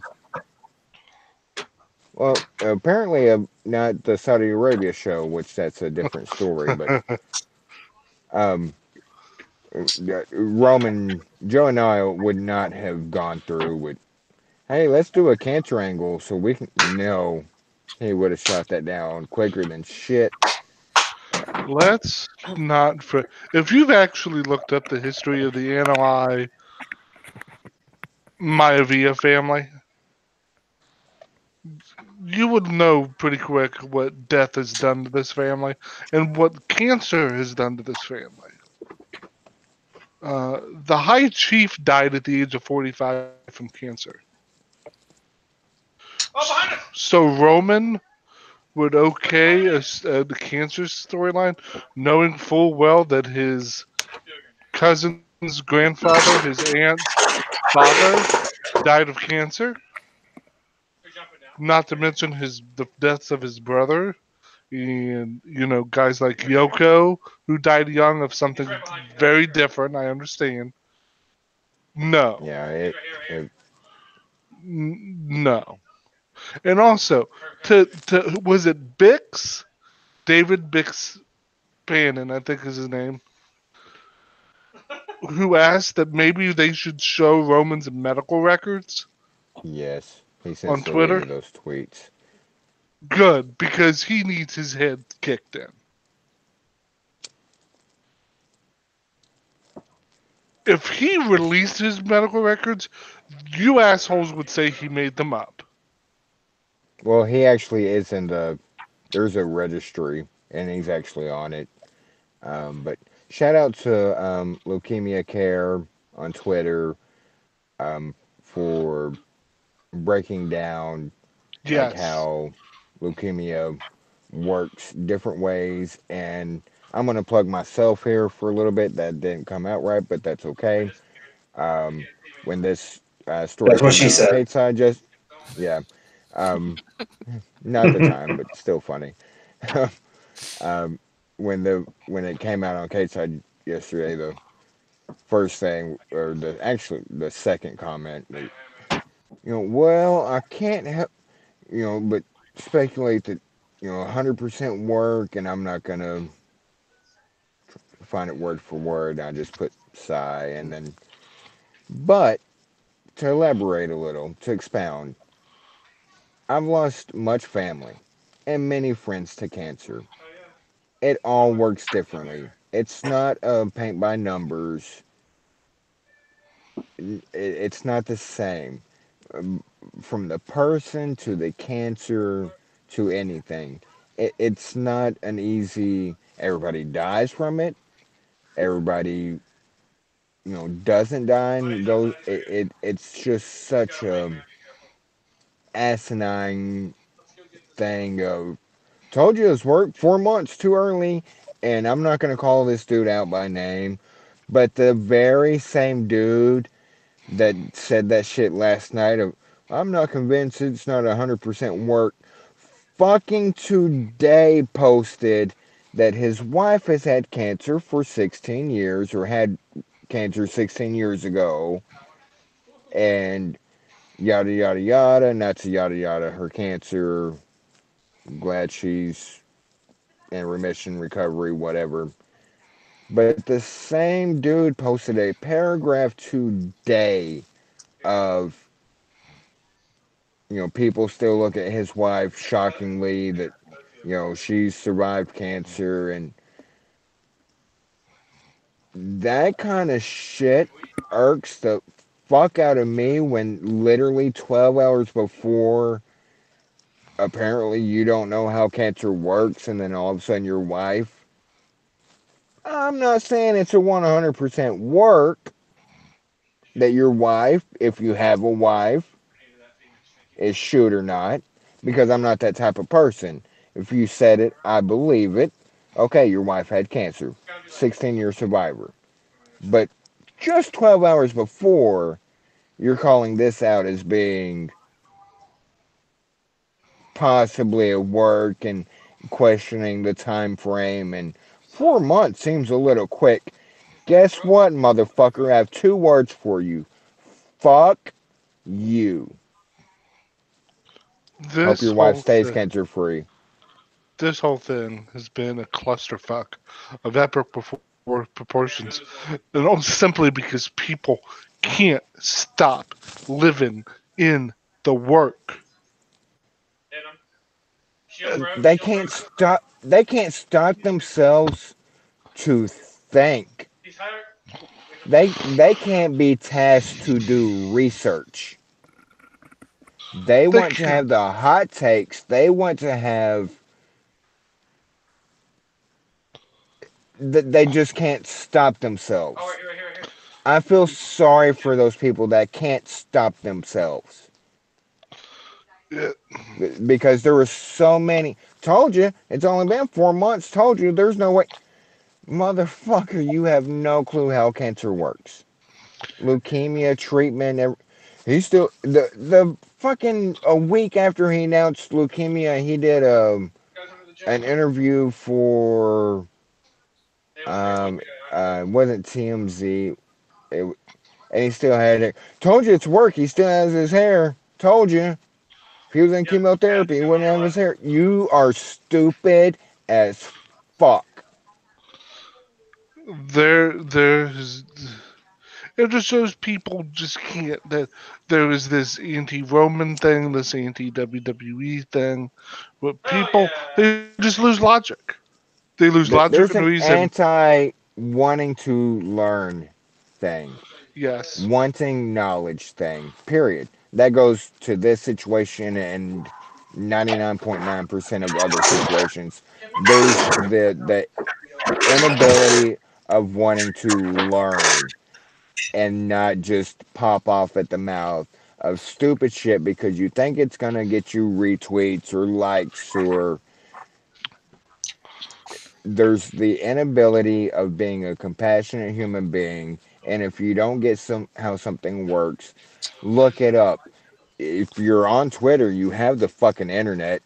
Google some shit. Go to researching or researchers um, sites. Find out for yourself before you say some stupid shit like that's not how cancer works. Cancer doesn't go away in 4 months. I've had my aunt die, diagnosed with cancer, die a month later. I've had another aunt of mine diagnosed with cancer and lived 50 more or 40 more years. I've seen this with my own eyes. Bottom line. A month later, then oh, you have lymphoma. A month later, dead. You have lung cancer. 40 years she lived. Two different aunts, of course, but I've had cousins diagnosed with cancer, 16 years old, died at 18. I have uncles that diagnosed with cancer at 34, 35, still living. Bottom line. Because I actually want to ask Metal Matt something. Sure. But bottom line, before I ask you a question, this whole saga tells me that there's just going to be a segment of the wrestling fan base that's just going to be shit posting about anything. Oh, we And already knew that. it is intense when it comes to Roman Reigns and when it more in general comes to WWE. And there's nothing you can do for it. So we've given those assholes their 15 minutes or longer, and we're going to move on because they don't deserve to be talked about anymore. Yeah, and I meant to say that when I didn't mean to give them any time, except it irks the shit out of me. My mom technically didn't die of cancer, but my mom had cancer, which led to her stroke. It just fuck you, motherfuckers. Fuck everything about you. Metal Matt, Hmm. you watched Raw today, actually. Am I not right? Because you sat down and watched your replay? Overall, Yeah. yeah, yeah, I watched it earlier today. I saw your initial reaction over at Kate's side. Oh, good grief. But I do. Ladies and gentlemen, we found the one person that hated Raw last night. And he didn't hate it because of the obvious, but of the big announcement. But Matt, I want you to please detail where this Raw went wrong for you. Well, the first sign was the revival losing yet again. Like, why would you give the revival the tag team titles if you're just going to have them lose every match that they're in from now on? But how are you going to bring up NXT talent and have them lose? I mean, that's true, but at the same time, just I don't know. Like I don't know, like have them beat Hawkins and Ryder or something like that, And that was going to Right. be my that these guys need to be having or matches even have like a local team or something like that. even better. But there, I am now to the. I know it's 2 weeks in, but your tag champ shouldn't be losing to NXT call ups. They just shouldn't. But it's a double-edged sword. The NXT call-ups come up, they win. Oh, well, you shouldn't make your tag champs look like that. NXT call-ups come up, they lose. Oh, well, they're buried. They're fucking buried, Conan. Yeah, I know you don't listen, so I don't give a fuck. I'll call you out by name, Conan. The thing is, they shouldn't be having matches with the revival at Right, all. like there you go. So the criticism, I believe, is still there. These guys are losing to people they shouldn't be losing to, no matter what you think of Aleister Black and Ricochet. They They're shouldn't losing. be losing. They're losing to people they shouldn't be facing. Correct.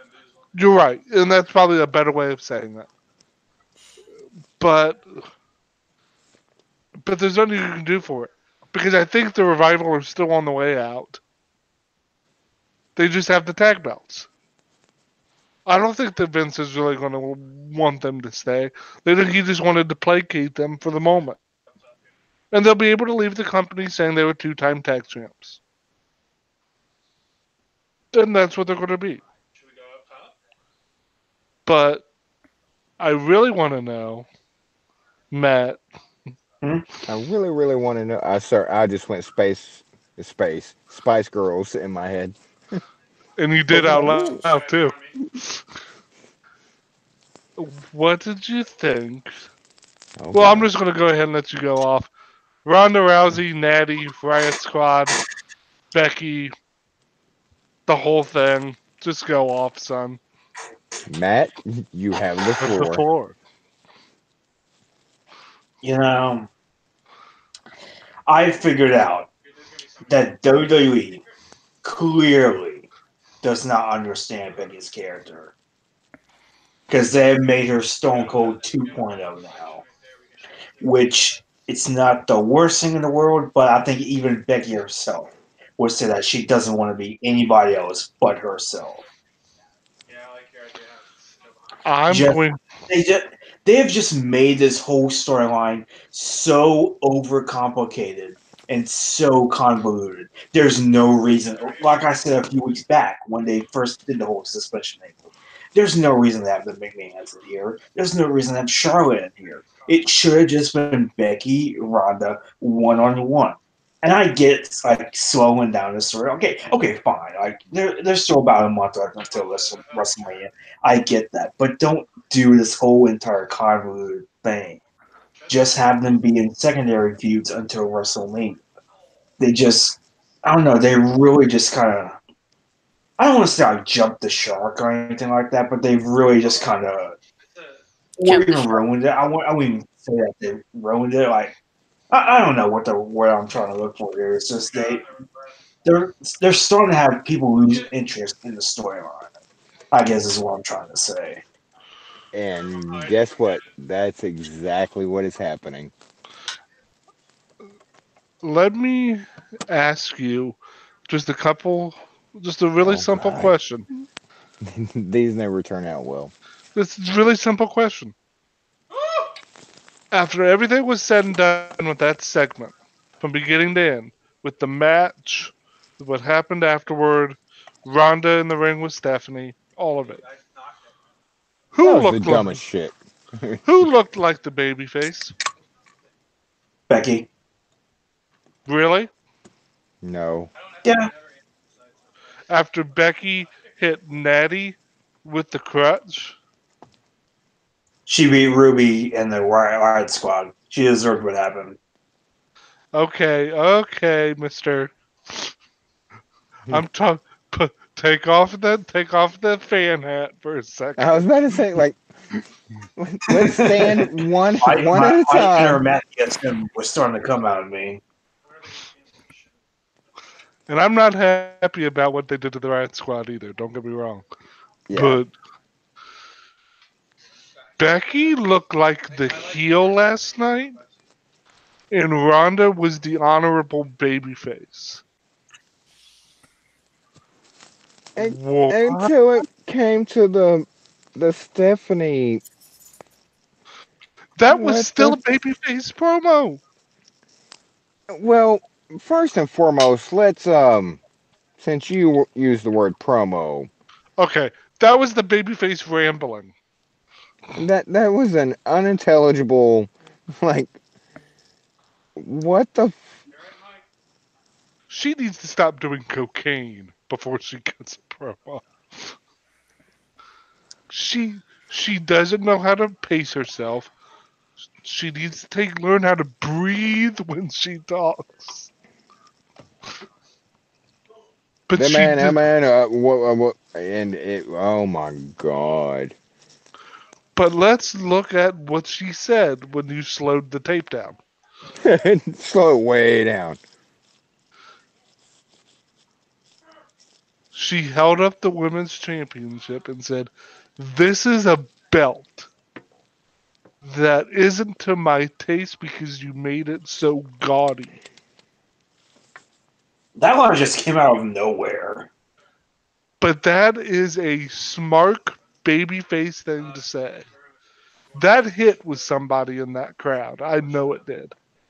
Because what do Probably we the want? same guy that said you suck to Roman. That's probably true. But we have all laughed at the stupid shit they can't say. They can't call the title belt a belt. They have to call it a championship. And they can't. Those stupid things. She basically called it out. She said, "This thing to me is meaningless because you made it meaningless." And she laid it at their floor saying, I don't want to fight for this if I'm not going to fight the person who I'm meant to be facing. That is a babyface promo. So I'm supposed to. So, in the space of 2 weeks, we want Becky to be the anti authority heel? See, and this is where my problem lies. Now, like, they're Becky and like you can only have so many anti-authority people in one match. Like, So, right, yeah. So, Becky's the anti authority heel. Charlotte's the pro authority heel. And Ronda's now an anti-authority babyface? And in case you're and confused, so am I. right, which ties into our Earlier World War conversation. One, World War Two. What the fuck is even going on? Becky interrupted the match, which was that was not a great tag match. I love the Riot Squad. Every week I was sitting here and I profess my love for the Riot Squad. I adore them. Well, look at who their opponents were. That match was clearly Yeah, unscripted. I mean, Becky was saving us from a TP and a Natalia match. I mean, yeah, I get that. But the first thing she did when she hit the side was Natty tried to stop her, and she whacked Natty with the crutch. She was Natty's watching Raw in December. She knows how badly Natalia treated the squad. stick to kayfabe, sir. Stick to kayfabe. Yeah, I mean, Natty's that's what Matthew Sim would say. yes. Brother. Speaking of which, anybody in the chat? Did anybody post a link in the nightly? I The did. nightly, you did. Mm-hmm. I got you. Anybody in it? Can't tell. Hour late. Anybody Um, in the chat? Just buried Yeah. alive. Oh, what's he saying? Oh, just that ain't having this Becky slander. Yes, exactly. it's so Becky attacks the pure babyface, something that would never. You know what? People compare this to Austin. Did did they ever have a babyface come between Austin and McMahon?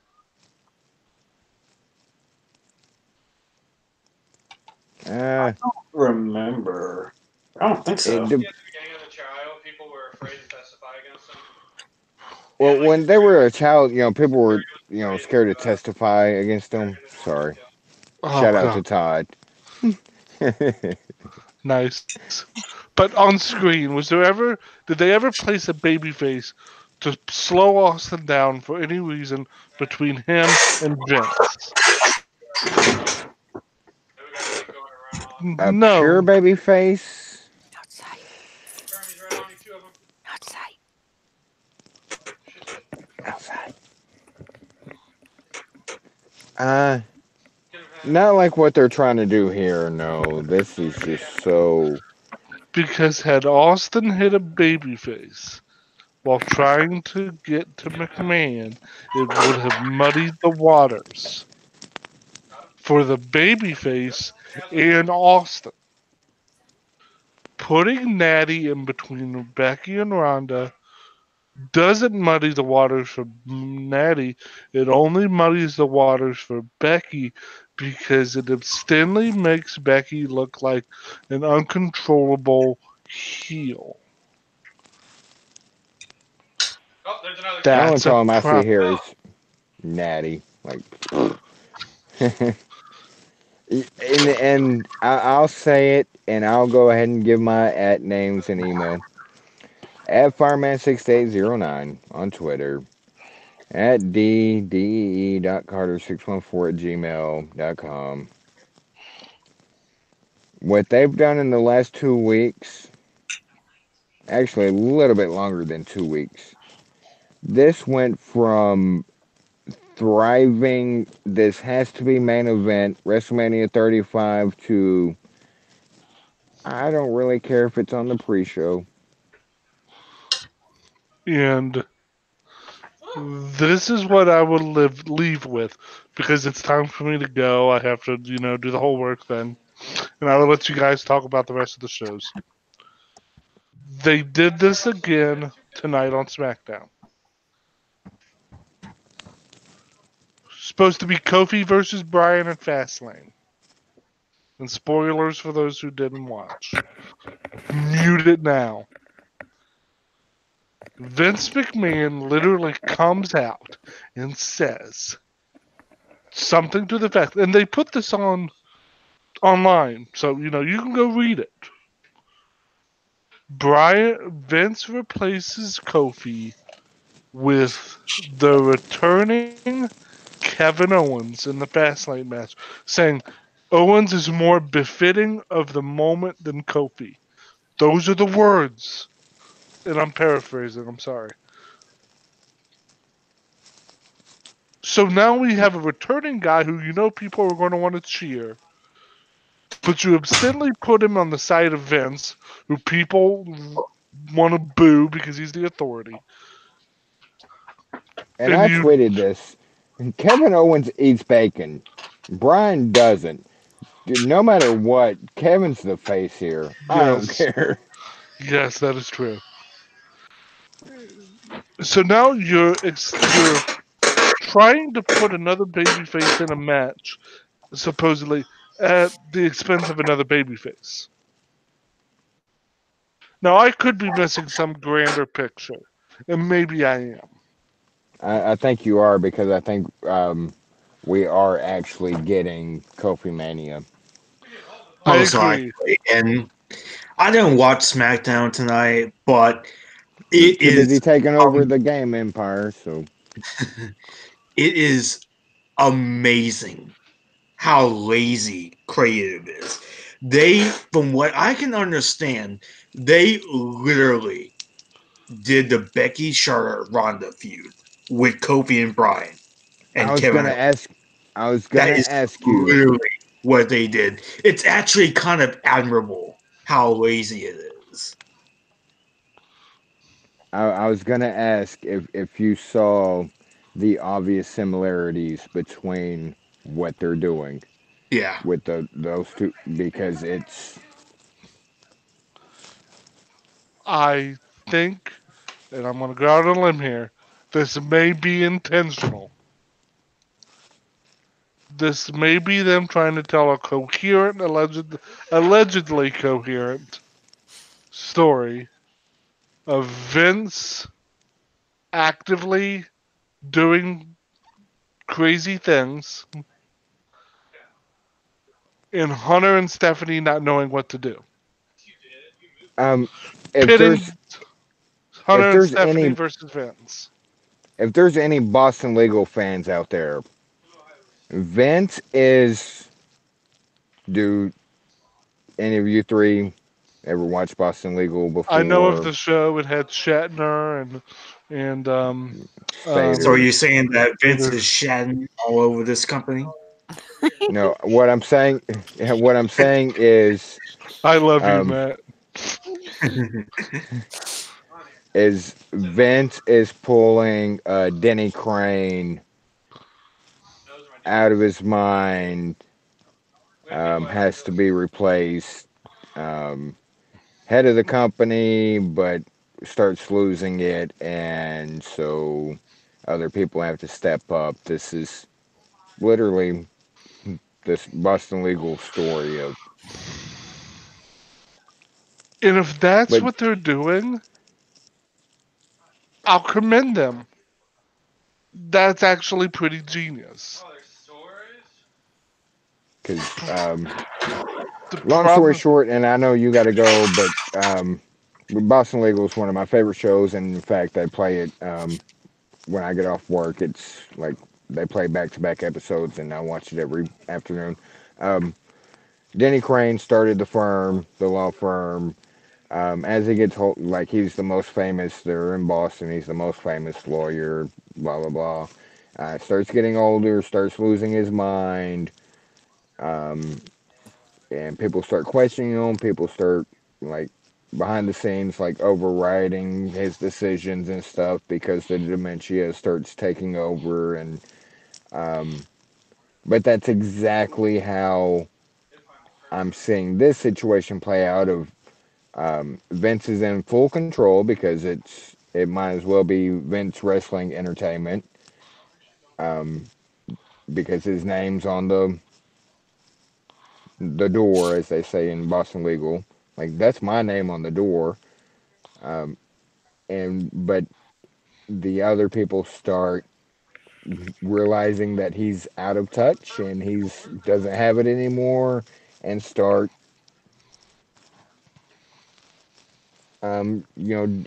going their own direction and not. I don't want to say not listening to him. They still listen to him because he is Denny Crane, but they start acknowledging the fact that he's out of touch and his things that used to win cases aren't gonna be winning cases anymore. Hence, like what's winning audiences back then aren't winning audiences now, and we're gonna have to start going different directions, even if it's kind of behind your back. We're yeah. gonna say you're in charge, but we're the other partners are like really questioning what you're doing. Pretty much the same. That's the And like I said, if that's what they're doing, it's actually pretty smart. And Todd and I, disagrees. of course he does. Um, it, but if not, this has all been a giant misstep. And Oh they're yeah, doing it to themselves. And that's the problem. But with that, I will take my leave. where I can they want to find you? thank everybody for once again allowing me to speak because God knows you couldn't stop me if you wanted to. Uh, it, it's You're always a at your Twitter's bad wrestling takes, something like that. Which no. is that's your that that's your, That's Dave Meltzer's handle. oh shit, I forgot. I always get you confused. Wow, that's hurtful. I I don't do I that amount of play steroids. to win the game. I don't do that amount of steroids. Um, thanks again to Allie, Matt, and Mox as always. You can find me at PWFan01 on Twitter, in that Cage Side Seats, Adam Rice, in the daily and the nightly, depending on the night. As always, I enjoyed being on. I hope you guys have a good rest of the show. Love ya. Thanks for being on. You too. Love you. Good night. Hope your workday sucks. I could say the same for you. I'm, oh shit, I was gonna say I'm off tomorrow, but tomorrow's Wednesday. I'm not off. Damn it. Ha! All right, man. Love you. Peace. Okay, now that we've weeded out the I don't know where I was going with that, Yeah, you do. but no, honestly, the weeding out of I don't know. I was just trying to rib on him some more, and I'm then didn't. So anyway, um, yeah. The what do you think, AA, of the whole? Because the Becky Ronda thing was just straight hot fire at the end of last year. What are your thoughts on where we were 4 months ago to where we are now in that story?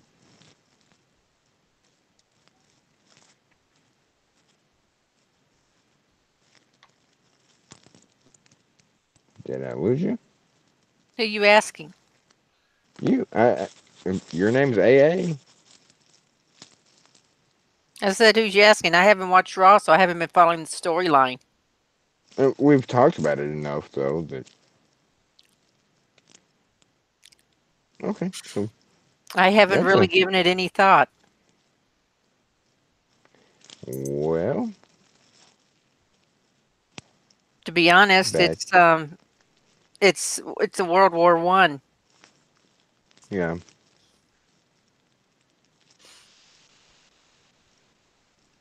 So bad question I guess because we know you haven't been watching much. We're just going off of the discussions we've had. Damn, damn, damn it. Matt, And Matt's definitely playing a game. What game are I'm you playing playing, Matt? New Super Mario Bros. U Deluxe on Switch, and I just lost Uh, my Yoshi. I not your have Yoshi. I have no idea what that means. It's foreign to me too.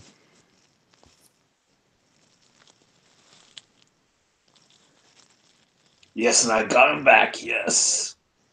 Come What on, other Yoshi, wrestling try it. news? I'm just happy. Naysayers and tinfoil hat people can screw off, but the Romans in remission and that kind of stuff. Any other wrestling talk? AA, Matt? So the Are yeah, the we main gonna? event. I mean, the main segment Ah, of Raw. Built into a match that nobody freaking wants to see. hey. Which match was that? It wasn't a match. It was Ric Flair's 70th birthday celebration. Oh, the one that Batista destroyed? Yeah, apparently they're building the Batista for this Triple H. To which I ask, why? And I know you despise this match. I know this match is not for you. I will counter that with at least it's against each other. I mean, I It, guess, but I think I would say that makes it even worse, honestly, because okay, here's my thing. At least when Triple H went against Seth, Roman, even Ronda, at least he was putting over somebody that was on the current roster. I mean, if you're nostalgic for Evolution and Russo's aggression era, it might work for you. But for me, it's just like I don't know. For me, I just feel like this benefits nobody.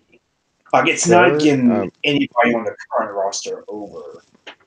sir, you own a podcast called Ruthless Aggression I Era. know, like I'm the one that's saying this. Like you of all people. Like if you like that shit, like But I mean, I was never really the biggest fan of that feud back then, anyway. So right, I get what you're saying. And I get it both ways. Shut up with your that's what she said. stupid stuff. Yeah. Um, like because Triple H the last few like at least it's been, but I still can't forgive what they did to Sting in 31. So, but at least this time, like it's not. Um, I don't want to say wasting, but it's not like seriously, what rub since what you did list, with Seth and Roman, like what you've listed, like Triple H has given his WrestleMania rub already. What really rub does Batista have for any current? Yeah, and honestly, if it was Batista against a current guy, I wouldn't mind it. But who are you thinking of? Like who could Honestly, that? something that I would like to see, maybe him versus Ambrose, maybe him versus McIntyre. Um, guys like that. I can see what you're saying. I would just, my opinion, I get the part timers, old timers, however you want to put them as, like get it done with all in one match instead of Batista versus so and so, newcomer, up and comer, whatever, and Triple H versus newcomer, up and comer, whatever. Like just get this over with. For one, we know Dave's been wanting this for a while. This was his. He's been asking, like, I'll come back, but for only one thing, and that's a match with Triple H at WrestleMania. So at least Dave gets that.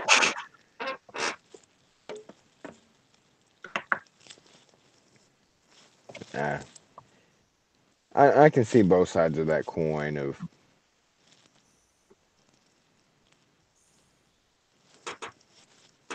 because with a H match and a Batista match at WrestleMania, if you want to use like make a name thing, it's not going to be just a straightforward match. There's going to be shenanigans and a whole bunch of hoopla, and so let's get this out of the way all in one match. And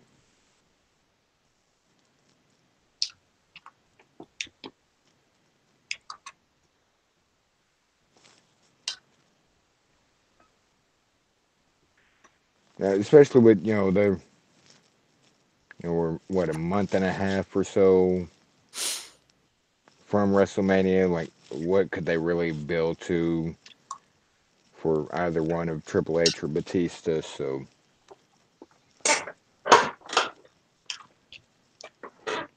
just build it to this match. And hey, I remember those guys. They used to be in Evolution together.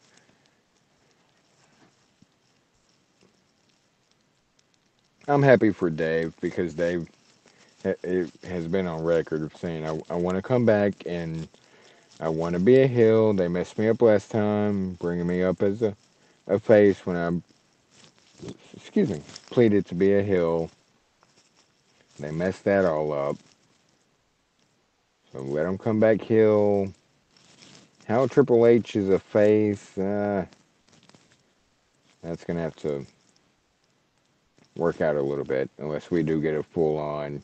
Vince has lost his mind, but at least we get that match, which leaves surely Undertaker's having a match.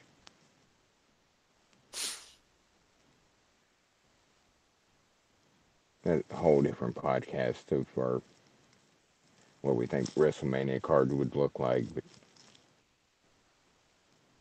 did we get a proper Undertaker versus John Cena match? Please no.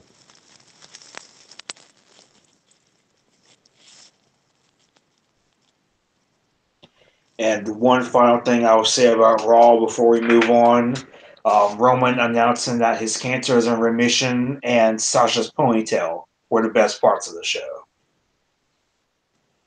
Sasha's Sorry. ponytail? Yes, Yes. it was awesome. Yes.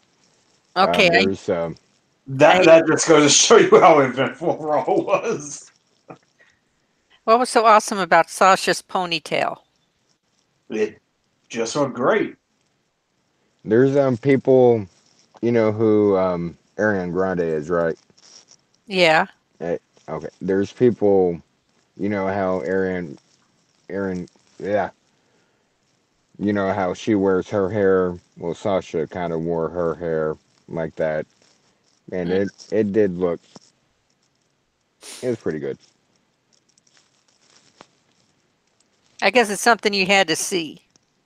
It definitely like it. Now I'll look it up on YouTube. Sasha's ponytail. But yeah, Raw. It was a good Raw. Don't get me wrong. Like it was one of the best Raws in a long time. I know you and I have differing opinions because you hated this Raw or didn't like it at all. Whichever way you put it in the I like daily Sasha's earlier. ponytail. Does that mean anything? Well, yeah, but you listed the things that. Yeah, Roman That announcing that he's cancer free or and remission was great. Sasha's ponytail was great. now I That's meant in the daily when you were rewatching it this afternoon, or when you were watching it on DVR, like you didn't like it. Like I really like this Raw. Like it was, and not just the like of course Roman being in remission and takes center center court, but like it was a pretty decent Raw. I liked it. For the only things I didn't like about it were the squad versus Natty Ronda. Like that was um, uh, so played out. Like seen this before. Plus, I got to see woo, and not the North Carolina one, the Venice Beach one, Sting, and my second favorite of all time, Ricky the Dragon Steamboat. Um, so I got to see them. That was pretty cool. Um, Shawn Michaels is not completely bald anymore. He's grown. He wore a hat, but the sides of his hair looking grow. old as hell. Well, he always kind of did after the eye thing. Like that eye thing really makes him look. Honestly, I think it's the beard that makes him look older than he actually is. Speaking of beards, um, Roman had his beard shaved, but had the goatee, and like I don't know if he ever did before, but usually it's like all black. Like he had the gray hair in his goatee. I thought that was. I didn't not notice that. Like I noticed it as an aging man myself. Yeah, I don't have hair on top, but I don't have any gray hair yet, and I'm probably just jinxed myself. At least you said But top. all right with your ball jokes. But I thought it was a pretty good Raw. Like I thoroughly enjoyed it. Meant to say this a lot earlier. Morris wanted to come on the podcast, but it's a school day tomorrow. But he looks forward to joining our live after, which I guess will be breaking news to you guys, and we'll talk about it later. The live after Fastlane podcast he wants to be on. Um, So Morris isn't on because it's a school night. yeah, I know he's That's no weaseling. Like excuse. I know, like, and he wanted to. He was up and like, dude, it's school night, and Mr. Matt, which is what I call you to him because respect and all that.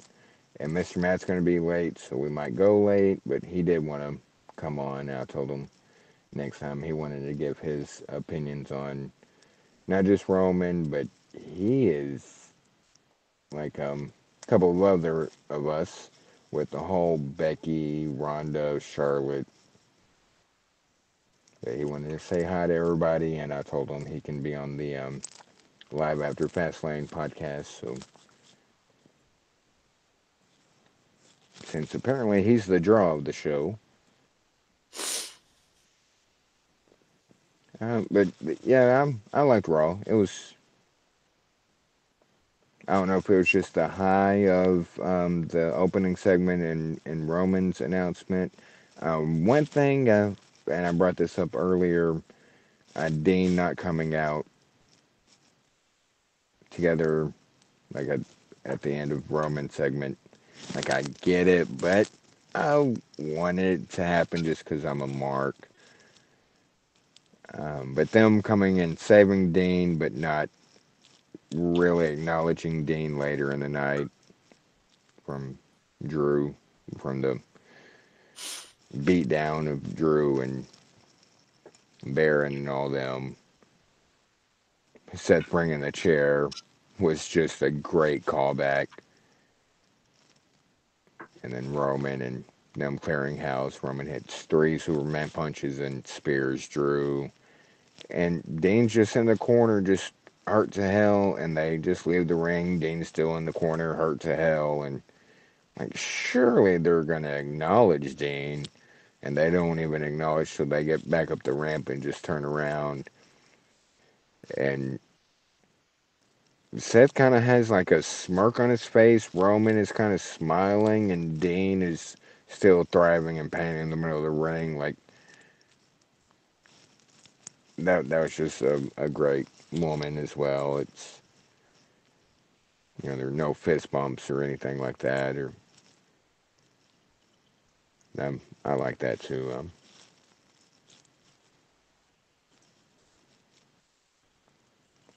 Pretty solid. Pretty solid. Leaves us guessing where they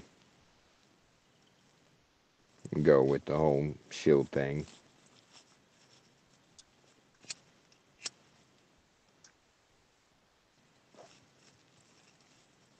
Anything else?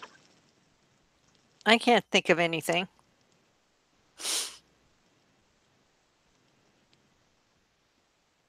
Matthew? I was able to watch about half of MLW.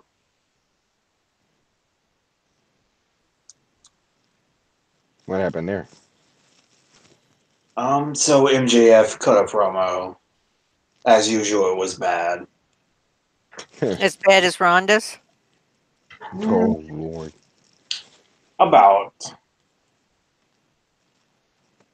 And then And all We had Lance Anoa'i versus Rich Swann, and Rich Swann has pretty much turned heel as he cheated to win, putting his feet on the ropes to win the match. a quick interjection, like MJF, like I've said this many times. In fact, I think our first and second and maybe even third podcast, I've always said MJF. But he's like taking it to a new territory this last week on Twitter. Like, damn. Since he got, signed to AEW, he's even more intolerable than he was before.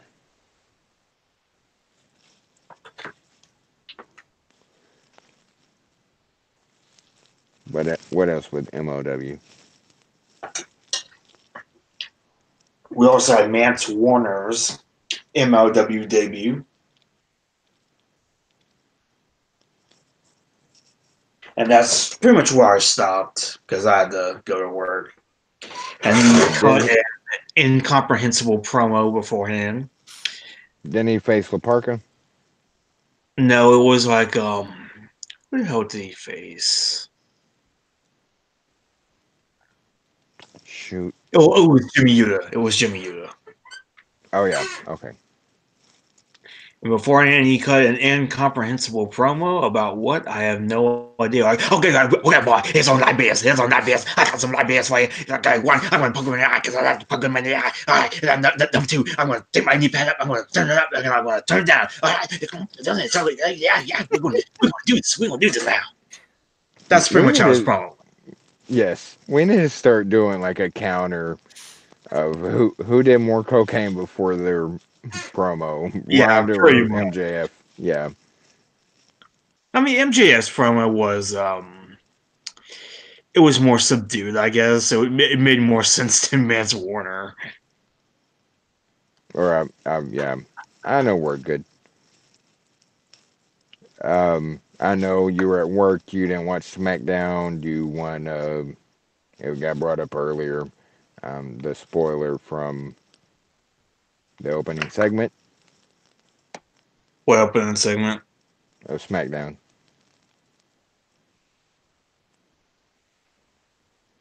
That What opening segment? you know that whole Kofi Kingston versus Daniel Bryan match Oh at yeah, yeah. Fastlane? That opened the show. Yeah, Ah, okay. yeah. And I know we talked about it. I was just trying to. All I can say is, and I will say this in a definite, which I don't like doing, but this is definitely leads to Kofi Mania. It I think has so. to. If they screw this up, like they've already screwed up the Ronda Becky thing enough. If they screw this up, I don't know. Like maybe go to the pet store and buy some new hamsters to start running on the wheel because this is. I can see where some people would be upset, but if you don't see what they're going for, this is definitely Kofi Mania, even more so than it was before.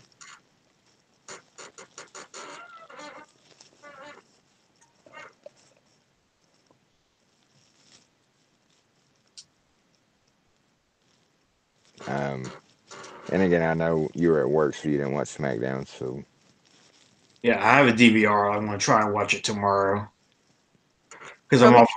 I'm off until Sunday, so I should have plenty of time to catch up. you always say that till the phone rings. Yeah.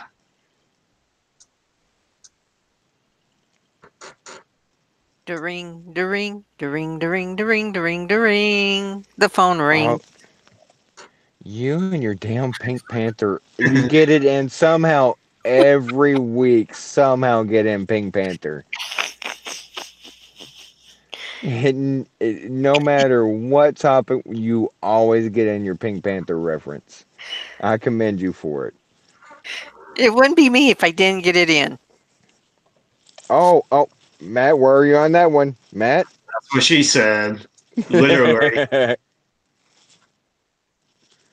um, so I know we didn't touch much on SmackDown. Um, That's because and when we get I off, think you're probably the only one who watched it. well, just trying to be a team player here, and um, when we get off line or off live, um, we'll talk about a few things. But yeah, that's pretty much the week in our wrestling world as far as um, fuck cancer. Glad Roman's back. I don't see it being like a right away out of the gates because that's a lot of things I'm seeing on social media. Oh, he's going to take the main event at Mania. I don't see any of that happening. No, Um, if Triple H is going to get involved, Triple H will take the main event. no, I don't. I definitely don't see that. I'll see that as like probably third at last. But I'm just so happy for Roman, for fans of Romans like we are, and just the Joe himself. Like that's great news. The whole Raw Women's title scene. It was right there. It was so easy, and they have clustered it into, like I say, and I know this is gonna sound harsh, but it's gone from must see main event WrestleMania to kind of Well, and I say this sarcastically because it's not going to be on the pre-show, but it's kind of coming to as much as I care about it, like pre-show material. And like Matt said, it's just so convoluted and so unnecessary what they've done. Like,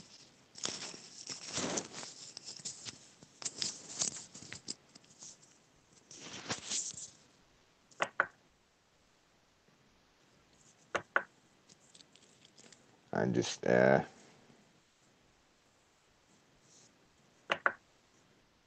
and I don't see how you take something that is. Can you guys hear me? Yeah. Yeah. Okay. Well, my thing's saying that I'm not coming across, but anyway, I just don't see how you can take something that is so easy, so right there, and fuck it up so bad, so quickly. But here we are.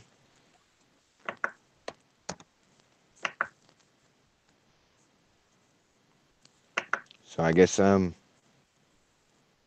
with that we'll bid you adieu and That'll wrap it for the night. wrap it up. Wrap it up. All right, guys. You can find me at Fireman6809 and Twitter. Violent Wrestling Podcast or Violent Wrestling No G on Twitter's where you can find all of us. Um, I'm working on a thing for a website, which is my website, but we're moving forward and doing some things to get us more noticed, and we'll be doing other things. Just keep listening and pay attention for updates coming as far as getting Twitch back and stuff like that. We're We're we're gonna be bringing here. Twitch back. Yeah. We're gonna Those be here. other We're channels don't know how to act. Yeah. oh my lord, they really wore Matt to death today at work. But yeah, look for some big things coming. Shut up, Matt. That's Because what she our said. yeah, um, we're I'm finally getting to a place where I can work on things some more and getting with AA and Matt and even Rice himself, and so we're improving things. We're getting there. Shut up, Matt. That's what We're she said. The more you say it, the more I have to say it. I realize this, but big things coming. God dang it! Now everything I say, but big plans, um, and hopefully we're gonna be able to reach you in different ways. That's what she And said. damn it! And Matt, if you're off tomorrow, and AA, are you free tomorrow night? Yes. Okay, then I'm just gonna go ahead and hold us to it. It might be a quick podcast where it's gonna be some wrestling. We're gonna talk some business things as far as where VWP is going and what it means to our listeners and to us and all that jazz.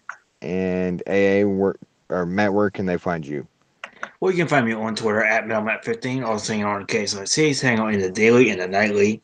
And next Friday, the date has been set. Me and Five, aka the Saskatchewan Spin and Nerf Road, will finally be able to do a brand new episode of the Ruthless Aggression Era podcast on SummerSlam 2004. Nice. AA, where can they find you? Well, you can find me on Twitter at Lady Rashana. You can find me in the daily and the nightly, which is rare, but I do show up now and then at Ambrose Alley. And you can find me on Twitch at Violent Wrestling Podcast, no G. One last closing thing. If you want to write about wrestling, just give your thoughts, not like just comments, but like actually write anything. Or if you have a podcast you would like promoted or whatnot, get a hold of one of us. Let us know, and we'll help you get out there as much as we can. And that ties into what we will be talking about some tomorrow. Um, but yeah, if you just like writing about wrestling, whatever it involves, talking about wrestling, anything about wrestling, and I just completely went blank, and that's how you know. Yeah. Okay. Thank you guys for listening. Thank you for tuning in. Sorry, right there at the last 2 minutes, it went completely bankrupt, but here we are. Thank you for listening. Love you guys. Talk to you tomorrow. Good night, everybody. Good night.